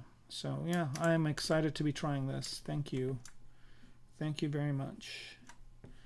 It's very rare that I get something when I stream. One time there was a user that figured out a problem I was having and told me how to go around it, which was really helpful. And I think this is going to be really helpful for me too. So thank you very much.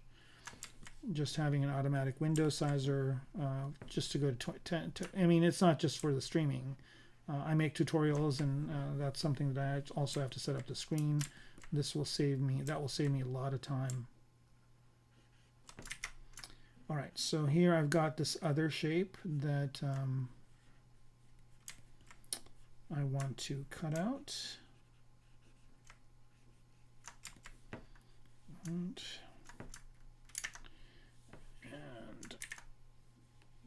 there we go, Extract Pro Plus and Dynamesh.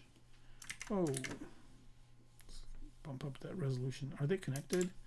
They're not, but I should a little bit make them further away.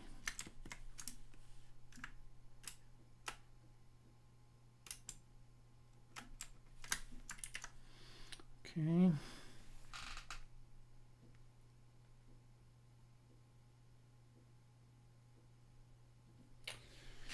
Well, you know, I mean, I'll see. I mean, hopefully it's a tool that is updated or whatever. The other thing that I really kind of despise is that you like grab some tool like that and it's super useful and you kind of start putting it in your workflow and everything and it's great and you're super happy with it and whatnot, and then all of a sudden there's a new version of Windows, you know, and then it doesn't work with it. And I don't mean new version, but I mean like an update or something. So Windows update happens and then it doesn't work anymore. All right, let's see what ZBrush will do to this. Where are you? I'm sorry, not ZBrush, but Dynamesh. Let's up the resolution here. You know, I should, I don't know why I don't. I should be using this method of Dynameshing, which is just go over here and where is it? Remesh by Dynamesh, and then do that, and then I can just, you know, move this to get the resolution.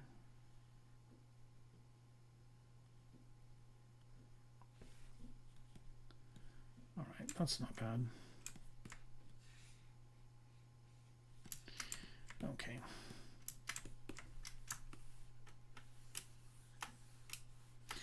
Yeah, I kind of was super happy with what they added. I mean, I didn't know if they were going to add anything to ZBrush for 2024, the desktop version. I mean, they did come out with the iPad version, which is pretty cool.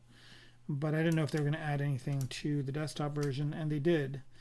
So with 2025.1, they did add some really useful stuff, like the quick polygroup brush, for example, and a bunch of other things. AOVs, like render passes in Redshift, which is really cool.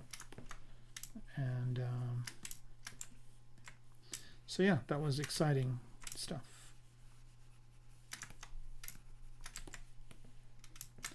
All right, let's bring this back to see what we got here. I'm going to change the color of these just a little bit darker so I can tell what they are.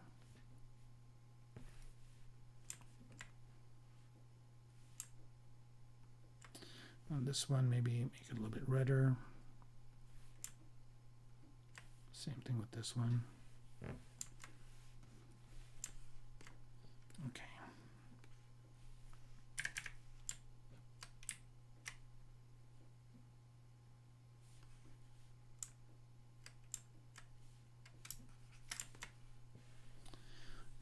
Turn live boolean on for a second so I don't have those big kind of cutaways disturbing me. Okay, and then for this one, I'm going to hide the one in the middle just for a minute and just stick with what we got over here.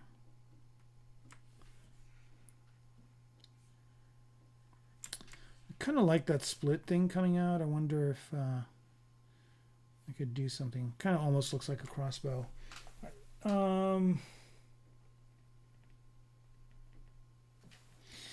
Yeah, I agree. I mean, I'm kind of in the same boat. I did the same thing that you did with I did the same thing that you did with Substance Painter. So I have Substance Painter before they went subscription, and you know, I kind of kept an eye on what was going on with it, but they never came out with anything that I thought was really cool until one day they came out with the ability to do fonts and text, which is really useful to me. And so I was going to subscribe, but then I noticed that they had it on Steam. So I actually bought it on Steam. And I don't, you know, I think that's kind of the way to do it for companies, is like they should offer a perpetual version as well as a subscription, because a lot of people prefer to have a perpetual version of software. And that's probably why you've kept yours, is because you just want to have the perpetual license. I'm just curious to know something from you, just as a curiosity for me, is that, like, let's say they do have a perpetual version, but you have to pay for it every year. So, you know, like, let's say next year they come out with ZBrush 2026, and you can buy it, right? And you can upgrade it, or you can't upgrade it. You just, you know, you just have 2026. And all the updates that they make for 2026 will be available to you, so you can get updates to it. But you can't upgrade. When they come out with 2027, you have to rebuy it. So if they did that, would that be a good thing for you?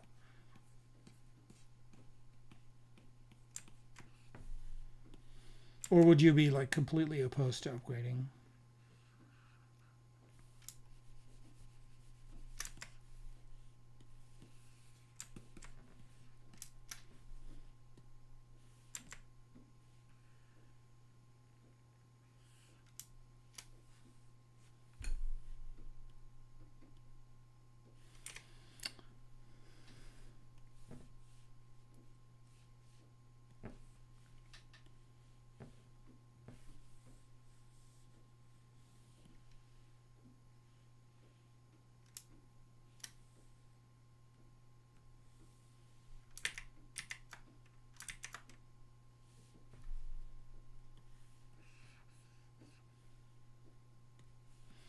I didn't realize that was the bottom of it, but that's fine. All right. Not a problem.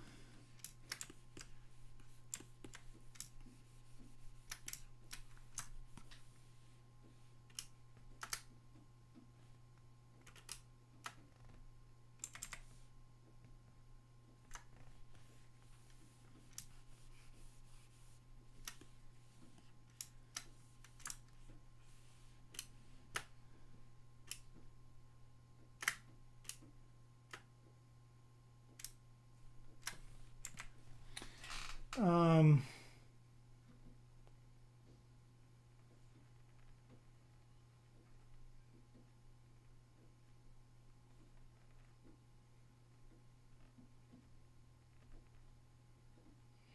no, no. The model I'm talking about, you won't be able to. You will be able to use it. It's a perpetual license. So, let's say you bought. I mean, I'm just gonna. Again, this is just me, right? This is not Maxon. This is just my kind of speculation. Is that, let's say, like, let's say they adopt the same model that Adobe did, where they basically will sell you ZBrush on Steam. Again, I don't know. I have no idea if this is in the works, or I mean, it's definitely, I don't know if it's in the works, or this is just me speculating based on Substance Painter. But let's say ZBrush was available on Steam, and you can buy it. So you can buy the, kind of like Marmoset. Marmoset does that too, where you can buy it. Like you can buy Marmoset 5, and you have it for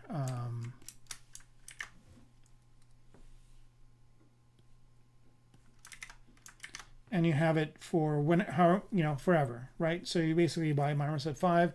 Whenever they come up with updates for 5, you'll get them, and then when they come up with Marmoset 6, then you have to buy it again, and they will give you like some sort of a motivation to buy it. So Marmoset, I think they gave you a certain amount of money off of it. So like it's $500, but if you used to have Marmoset 4, then you get like $97 off, or something like that, off the new version. But you don't have to upgrade. You can continue to use what you have. So you can use Marmoset 5 for as long as you want. So it would be the same model. Like you would have ZBrush 2025 or whatever, and then you would have it for forever. But they will come out with 2026, and it's not a free upgrade. You'll have to pay a certain amount of money. So I guess my question is, what would be the right price? Like, would it, if it was like $300 or $500 or $600, like what would be, what would be a price that you'd be like, yeah, okay, I'll upgrade. And then you'd have that version until they came out with the next one and whatnot. So basically, more or less, you have the same version for about a year.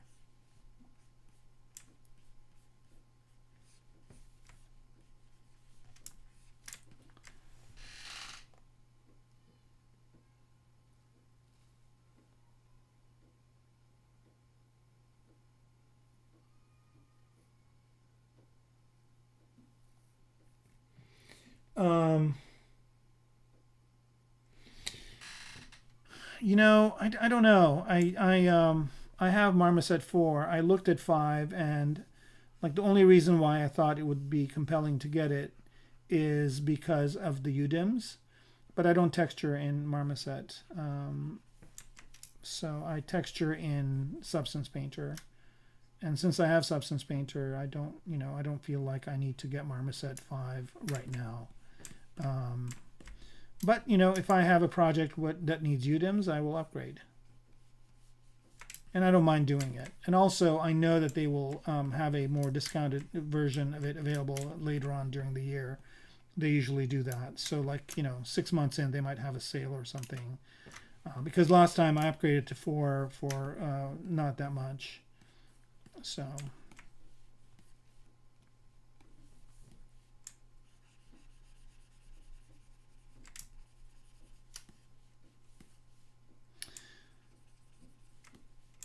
I think owning software has just become a headache. Like, between all the different models and piracy and all the, I mean, we're all kind of, dealing with all these issues because of two reasons. One is because of piracy, and the other one is because with subscription, companies like the subscription model because they can subscribe for how many employees they have, and if they grow their employee base, they can subscribe to more copies, or if they lose people, then they don't have to pay for licensing fees for them.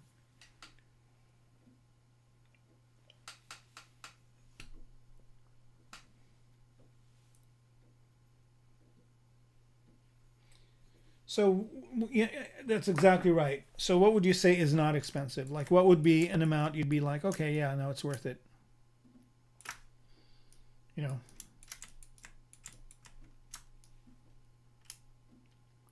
like would it be,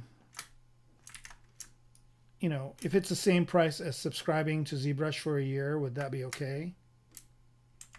But it's perpetual. Like you get the, you know, you own the software.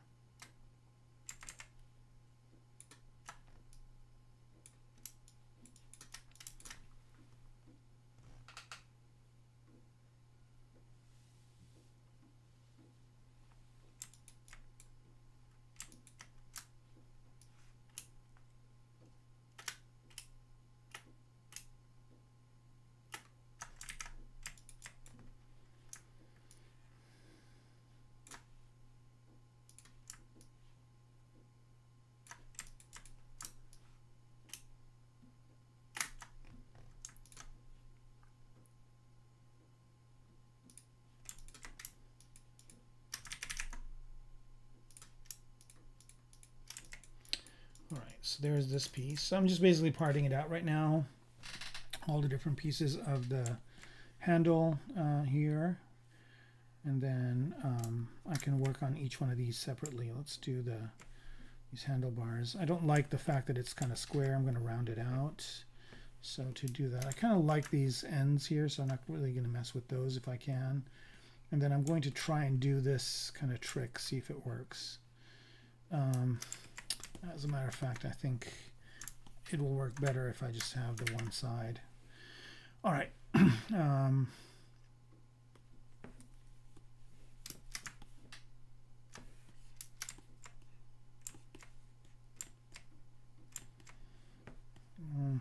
don't know if I just want to, let's try that first. See if I can just use smooth to get these to be smoother.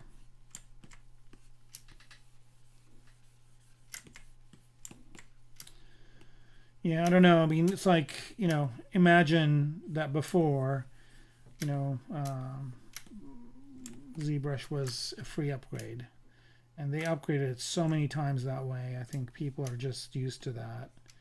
So it's going to be hard to kind of get that same audience to think differently. But, you know, who knows?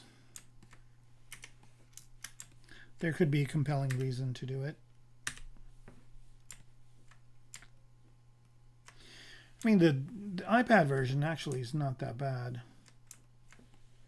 I think if you didn't have the desktop version, you could, a yearly subscription is like $100, maybe $120. That's not that bad.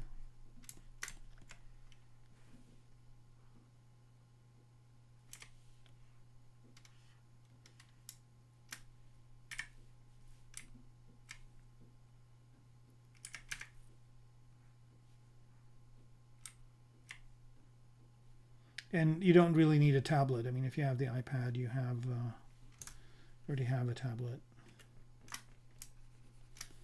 You'd need to get the pen, of course, but most, you know, artists that use the iPad have pens.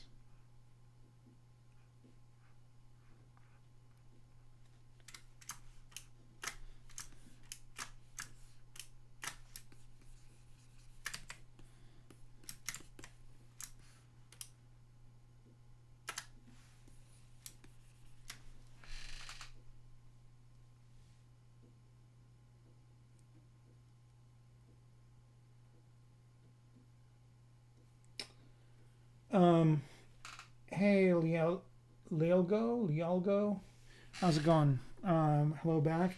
Yeah, I know what you mean. Nobody was expecting the Spanish Inquisition for sure.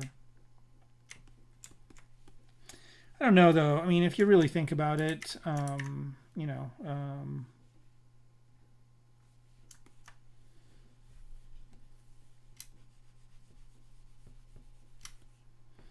I think the thing that was the most surprising to me is that Maxon bought them. Like, I don't know how that happened.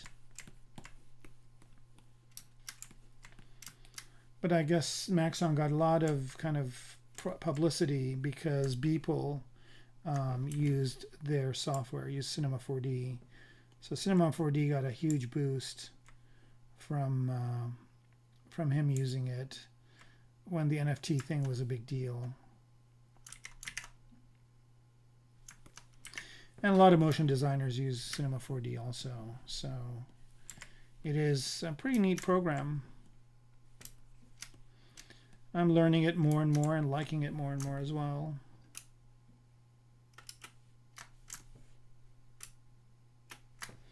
It doesn't have the animation tools that Maya has, but it has a lot of other really cool stuff.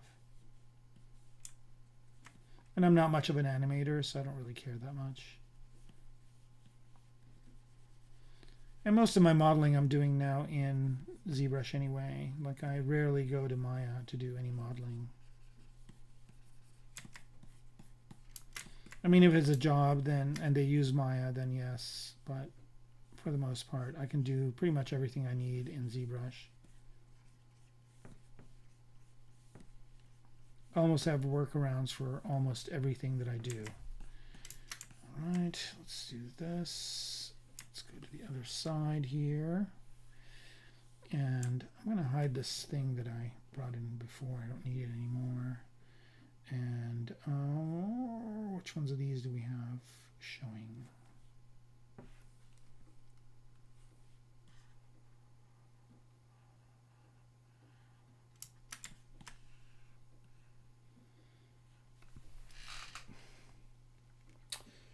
Liago, I'm doing okay, thank you. I'm doing great. I'm doing wonderful. Excited for the holidays. Excited to get a little bit of a break from things and focus on some personal projects that I have without worrying that I'm going to be overlooking, because most of my days I work on personal projects, yes, but I'm always worried about whether or not I'm going to be getting the next project and talking to people, looking for opportunities and whatnot. But I know everybody's basically on vacation now, so I don't have anything to disturb me. All I can do is focus on my personal projects, you know, hopefully finish this Kit Bash kit that I've been working on so I can put it out there for you guys. I kind of was hoping to do a Black Friday thing with it, but it didn't happen. I mean, the Kit Bash kit is almost done. I can show it to you guys, but I think I still have to do a little bit of you know, creating all the materials for it and everything like that that I have to do. And it's just me, so I have to juggle it with all the other things I have to do. Here I'm just kind of getting, you know, I'm starting secondary shapes on this handle.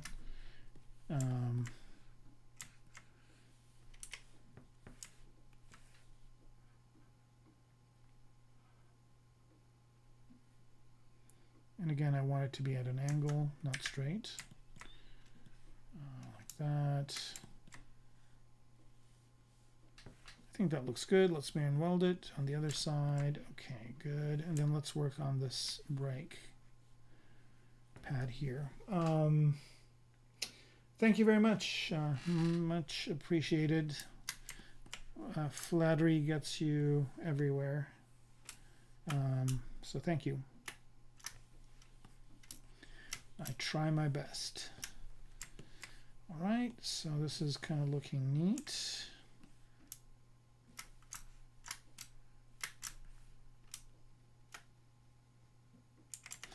All right, so we're kind of getting close to the time, but I'm going to go a little bit over this time again too.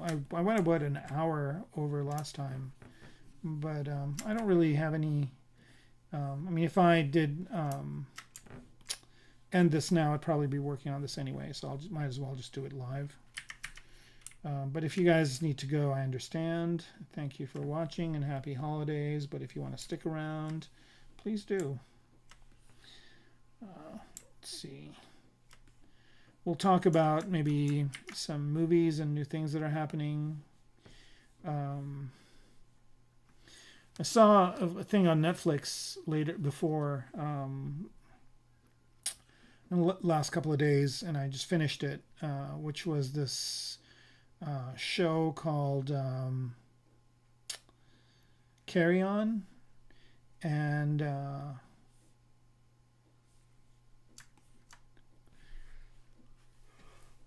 it's kind of like the sorry, excuse me. It's kind of like the it's kind of like Die Hard. It's like a Christmas movie, but with a lot of tension. I enjoyed it. I liked it. I would recommend it as kind of a thriller. Why is this Dynamesh not working? Oh, is there something hidden still? Here we go.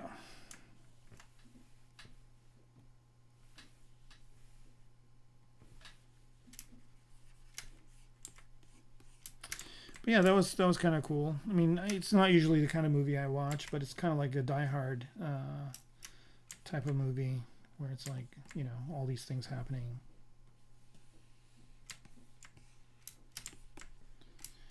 And let's see, what else did I watch? I haven't really had the time lately to watch movies much. I've been doing a lot of research and reading, studying.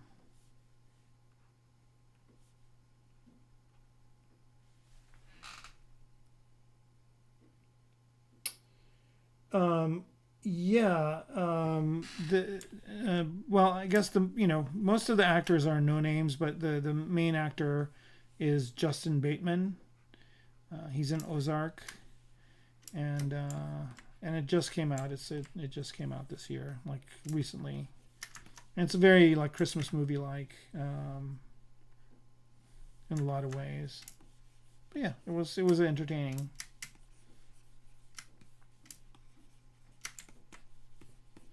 Right, brake panel is done.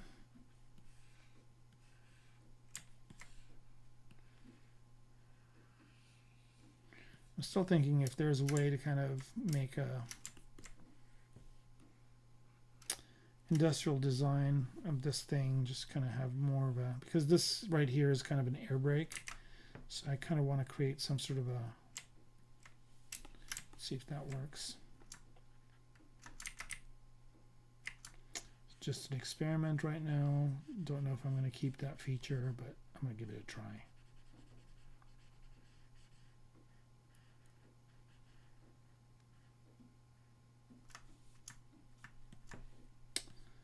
Right.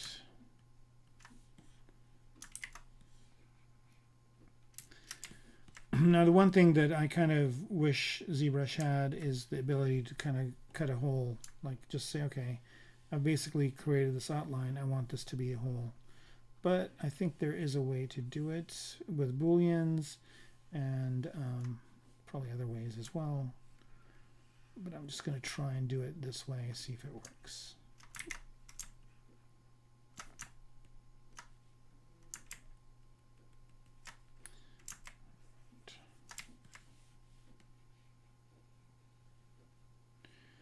Sad thing is it's going to destroy this kind of feature I have on the outside.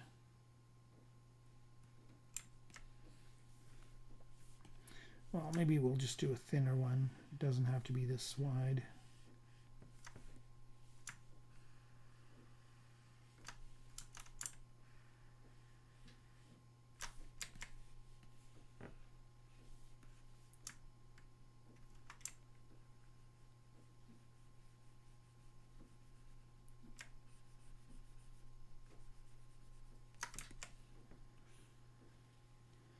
All right, so I just want to cut these pieces out. So the way I'm going to do it is going to be this trick. So pay attention because this is kind of a cool thing.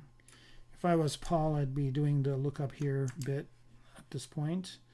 But this is kind of a useful way to cut pieces out. So what I'm going to do here is I just want to, wherever I haven't masked, I'm going to cut that part out. And the best way I've found to do it is this. So if you bring this up, if you press Control W, it will automatically create a group for you there, but it's got these jagged edges. And then what you do is you just go to Deformation, and you do a polish by groups, right? And that kind of makes it a little bit cleaner like this. And then you just select these, delete hidden. If I could have the right menu up, and then, so there's a couple of ways to go around this. Let's see if this works. Sometimes it works, sometimes it doesn't. I mean, I could just Dynamesh it now, but sometimes it just closes these, and I want the hole to go through. So I'm going to go to ZBrush and go to this edge and say bridge two holes. So I'm going to bridge this one to this one. All right, so that worked. Right, so I got the hole now, and then all I got to do is re-Dynamesh it, and there it is. Right, so kind of a nifty trick. Not as elegant as like having a kind of a dynamically Boolean thing, or the ability to just kind of cut a hole with an object. You can do that pretty nicely with Adobe's Modeler, which I also have bought through Steam, by the way. And they have updated their version and have allowed people to just upgrade past the year, so which is kind of nice. But again, I don't think it's going to last forever. It's Adobe. All right, so now I've created this hole. Let's see if this works better. I think it does. I definitely think it does work better. And that way, you know, it doesn't create an air brake. Wind kind of still can go through.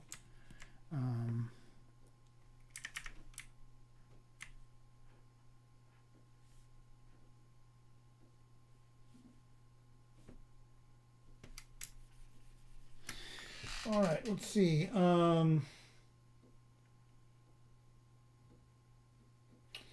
Oh yeah, Taron Egerton. That's right. That's right. Lisa needs braces. Yeah.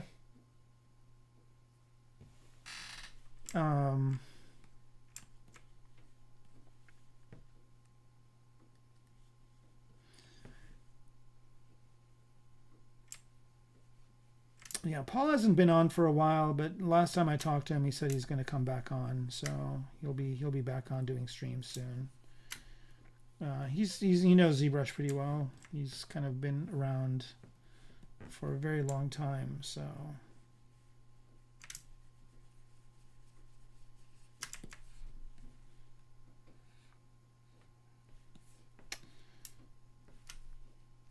All right, let's kind of get these to be more straight. So again, I'm just basically, you know, refining these, starting really rough. Oh, man, I wish there was a way. I mean, there is.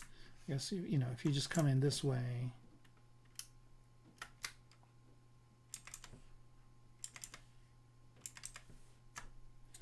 You can do the cuts.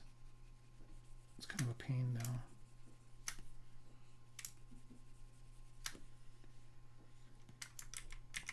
Cut away too much. Let's do this one more time.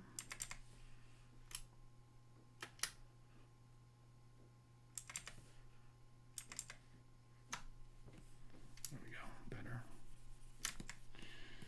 All right, so I'm just kind of, you know, machining this piece right here and figuring out a good shape for it. I can retopo it. I could probably ZBrush it and it'll be fine. I did watch Secret Level. It is pretty amazing. Yeah, I don't know why I forgot about that. It is pretty good. I love it. I would love to work on one of those. I was working with some folks on a Love, Death, and Robots episode, but they decided not to go through with it, which is unfortunate, because I designed a pretty cool robot for it. But they decided not to do it. I don't know why.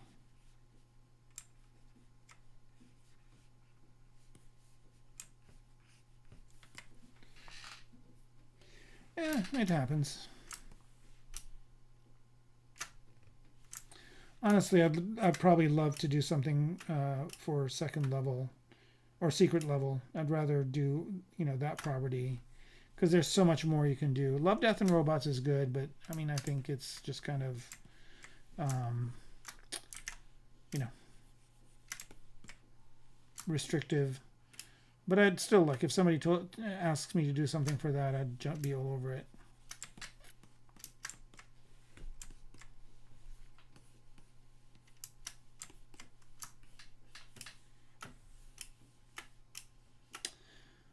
I know some friends of mine have worked on it, and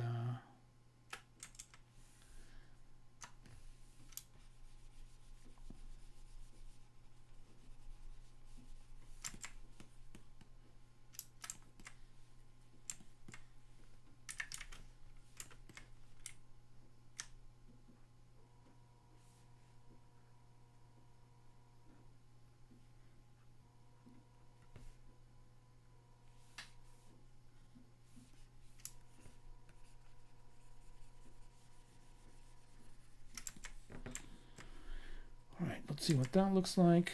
Pretty good.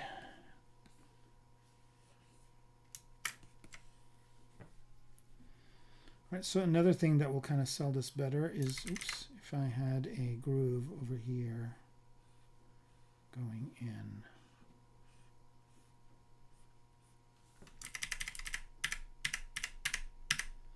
I'm just going to Dynamesh this at a little bit of higher resolution, 2600. Yeah, I enjoyed Secret Level quite a bit. Especially the Unreal Tournament one was really good. Warhammer one was really good.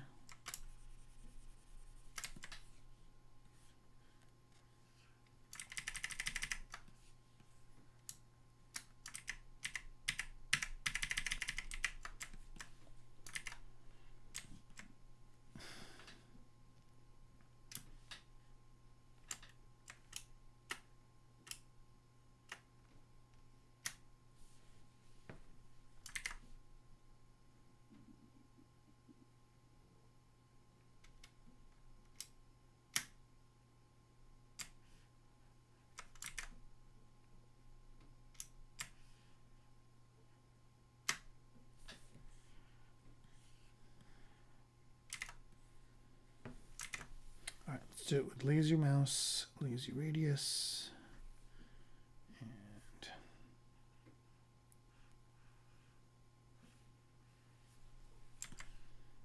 and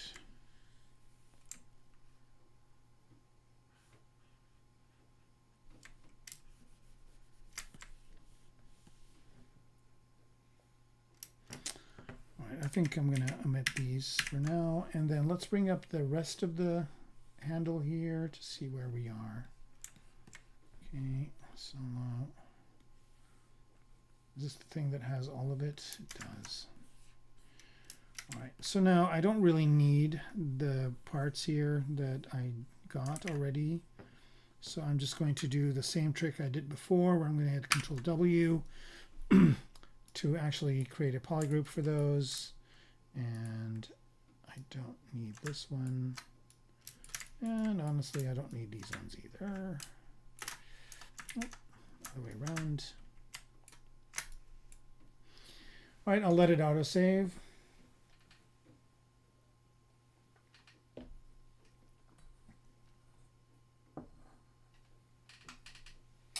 I think they do work with freelancers.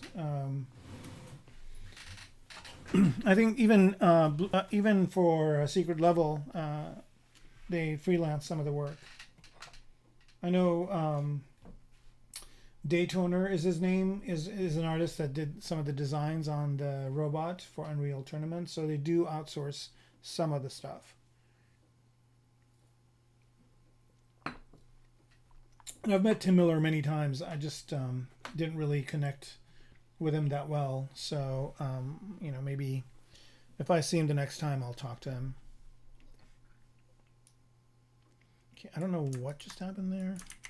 Okay, here we go. Right, so let's delete the hidden parts and let's Dynamesh this.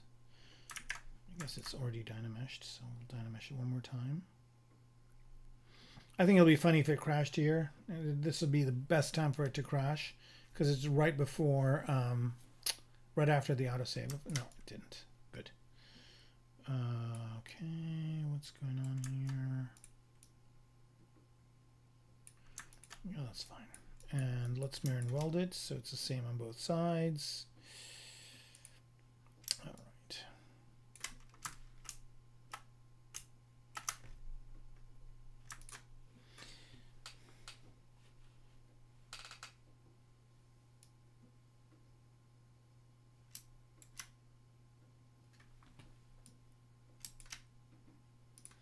Yeah, secret level is pretty good.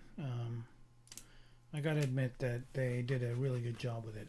Okay, so this thing, I want it to be all manageable in one shot. So I'm gonna create a new folder, call it Handlebars, and I'm gonna put all these pieces in it so I can just move it in and out as one unit. Okay.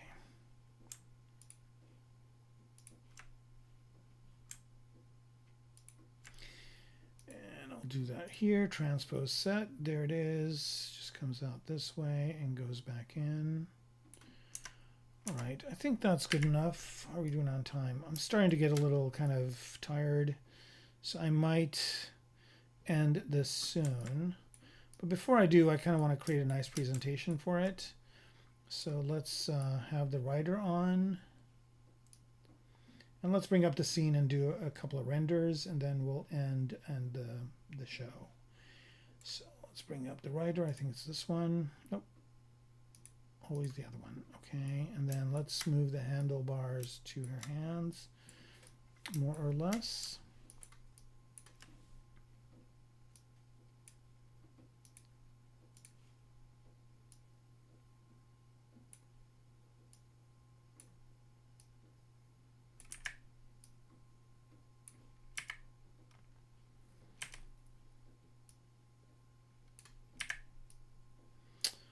Okay, and let's just kind of assume that this is going to be the look for it.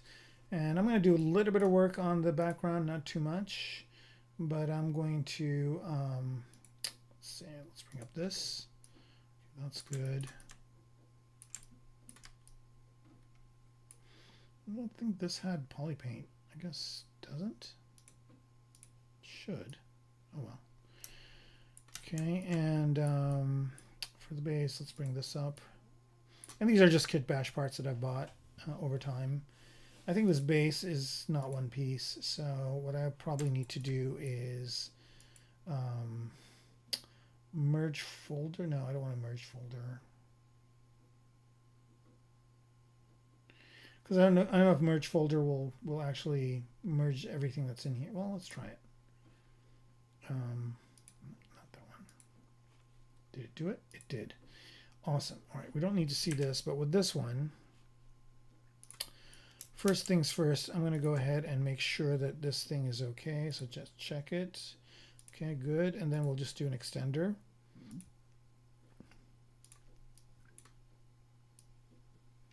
Oops.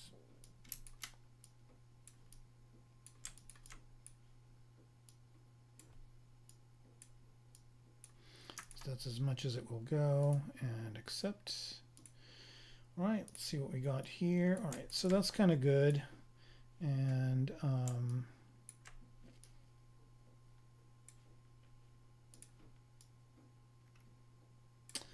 going to turn the floor off for a minute.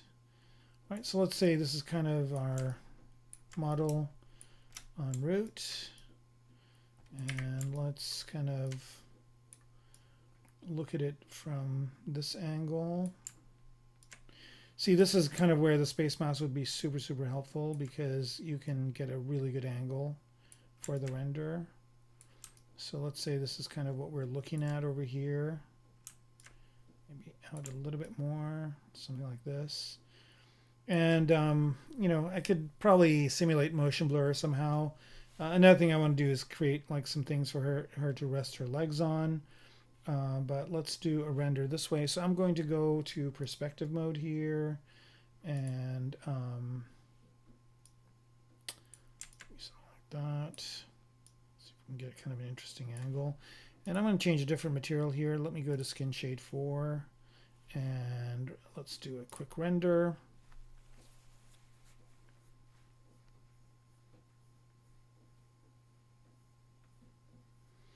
And then we'll throw some filters at it, see what we can get.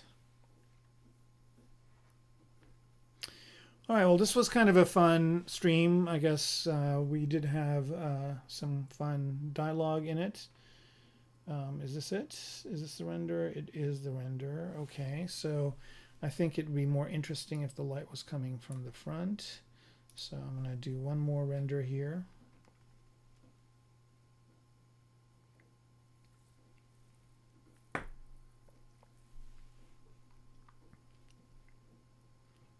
As well, because we didn't really, I mean, there's going to be kind of a hole over here where the handle is hitting the base. I think that's much better with that lighting. And then let's go ahead and do a few other things here. Let's go into render and BPR filters. And let's go ahead and add a some noise maybe. Let's see if a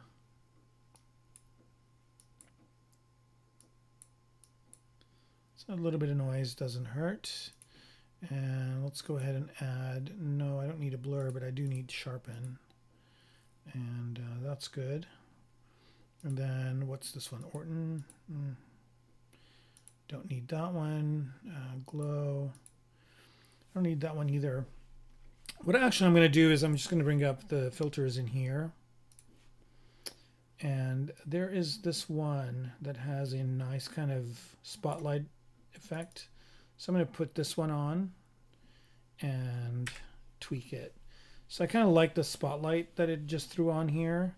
And this is all done through filters. And I think, is it this one? Yeah, that's the one. So how do they do it? There's the radial overlay, there's the opacity, and I can make that even more opaque like this. So maybe there's like a spotlight on her, but is there a way to move it? Let's see, this is radius, depth, cavity, gray range.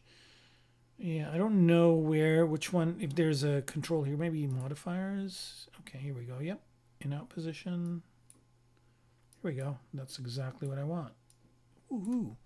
And make it a smaller radius, maybe like no, a little bit bigger, maybe there. Fall off. Fall off like that. Up down position. There we go. You'll probably make the radius a little bit smaller now.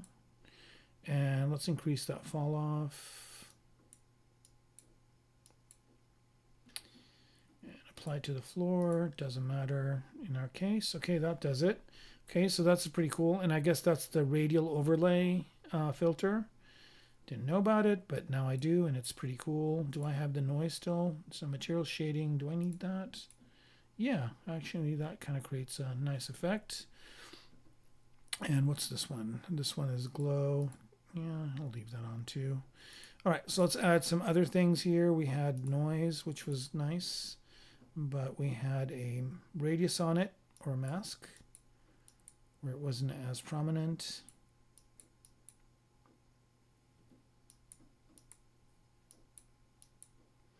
Okay, and I think this is about right. This looks okay. And then let's also do a little bit of other things. So let's go ahead and, I think, what was this other one before? I forget. We liked it. Oh, sharpen.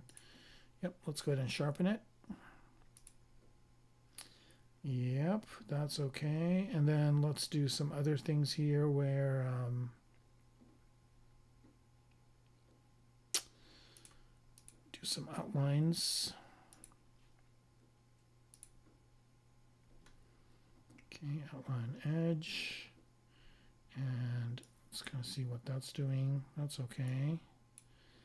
That's cool. And let's go ahead and do the inside part, interior cavity as well. Maybe that's a bit too much now. Okay, that's good. And then let's do an outline edge or outline cavity. That kind of gives it a little bit more definition, maybe not as much.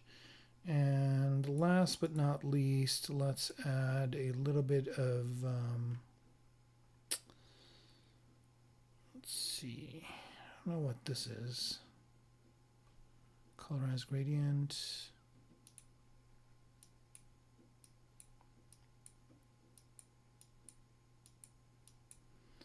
There we go. We're kind of getting a more of a black and whitish image from this.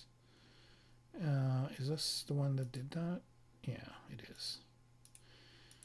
Maybe we don't need this. Maybe we need something else. Let's see. One other thing I might want to add is I like adding displace just because it kind of adds more organic look to things. Like, doesn't give it those sharp edges, and just a little bit of it makes a big difference here. All right, so there's that. And that will be our render. Okay, so I'll export it later and maybe post it online. But yeah, so here we go. I didn't even go to like a massive render for this. I just did a BPR render, and this came out pretty nice. So I will save that, and then I'll also do another render similar to this, maybe from another angle. I guess I could do that. I can always get that angle back. Oh, you know what? Oh, it's too late now. Let's try a different angle as well. But this time, you know, the render will just happen on its own. All the filtering effects and everything will happen.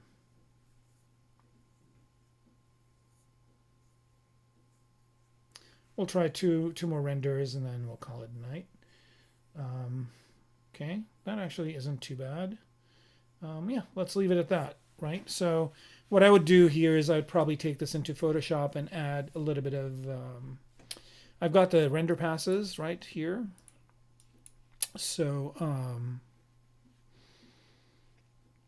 BPR render pass. So I've got the shadow pass, and what I probably would do is I'll get the shadow pass and create some sort of a blur, a motion blur on it, and then that would make this look like it's going really, really fast. All right, so I did write down the Stream Deck plugin for window size and rotation. Thank you very much. Yeah, it's written on a note over there. I really appreciate it, and that's going to definitely help out a lot. Here we go. We'll do one other render here. And do render kind of like this. See what that looks like, and then we'll call it a night. It's really hard to let things go once you kind of get to a point where you can do renders. And I'm almost done with this. I'm maybe 2 more sessions tops. You know, get the character to kind of be more refined with the way they're holding the handlebars and everything, and maybe add a few more details to the tires and the top of the bike. I didn't get to do that today, but I'll do that next time. Which will be in January. Whoa. Okay, so this didn't come out too good. I think because of the noise. I don't know why. Yeah. Let's try this one more time. I might need to make some more changes.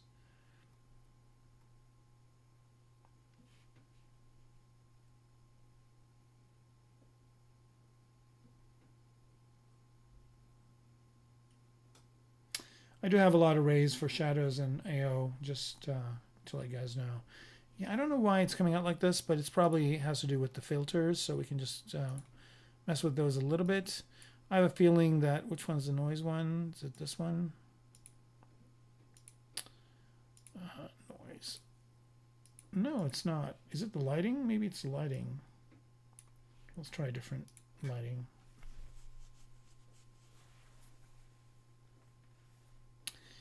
Yeah, this BPR render does take a little bit of time, but I do have a lot of things going on. Like I did, if I turn AO off, ambient occlusion, it'll probably take less time, a lot less time. But it's not bad.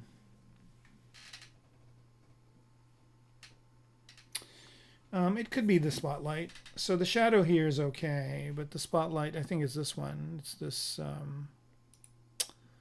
it's not the glow, it's the radial overlay. If I turn that off, yeah, that's what's causing it. So I could probably tweak this around a bit more. I think that's basically, you know, I can move the light position. Here we go. Move it up.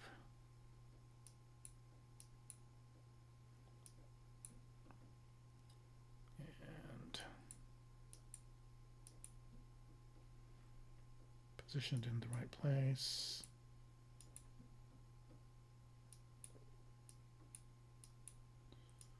Okay, get the right radius. It's yeah, the positioning is going to be a little bit tricky, but not impossible. I wish there was an on-screen way to do it, but this isn't too bad. And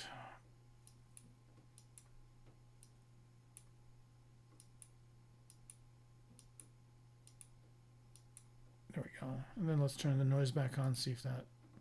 Yeah, I think I think that's what's happening also with the noise, is that my radius needs to, or the mask needs to change.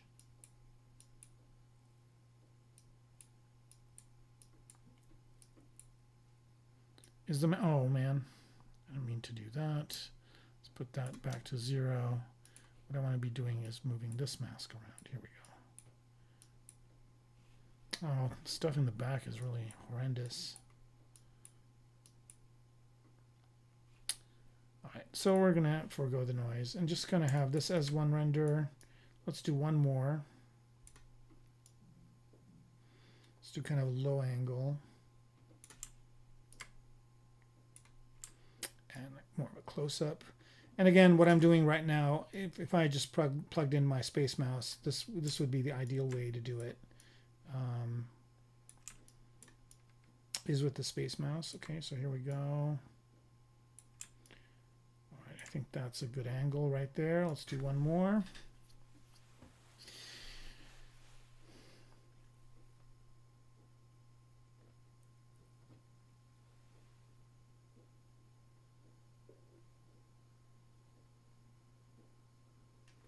Yeah, I mean, it's not really a spotlight. This, you know, it does for some people, not for me. So the Space Mouse does not help me at all with sculpting, because I'm very good at navigating without it. But I do have some friends that swear by using the Space Mouse to sculpt with, because that helps them kind of navigate much, much better. But personally, oh, it's the up-down position. I'm moving the wrong slider. But yeah, personally, I don't really use it for sculpting, just because I'm really good at using the Alt keys and the, you know, and the display. But I have friends that swear by it, so I don't know. I mean, if you're struggling with navigation, then I would say get it for that. But if you're not, then I think you're golden. But just to kind of get that exact position. It really works well.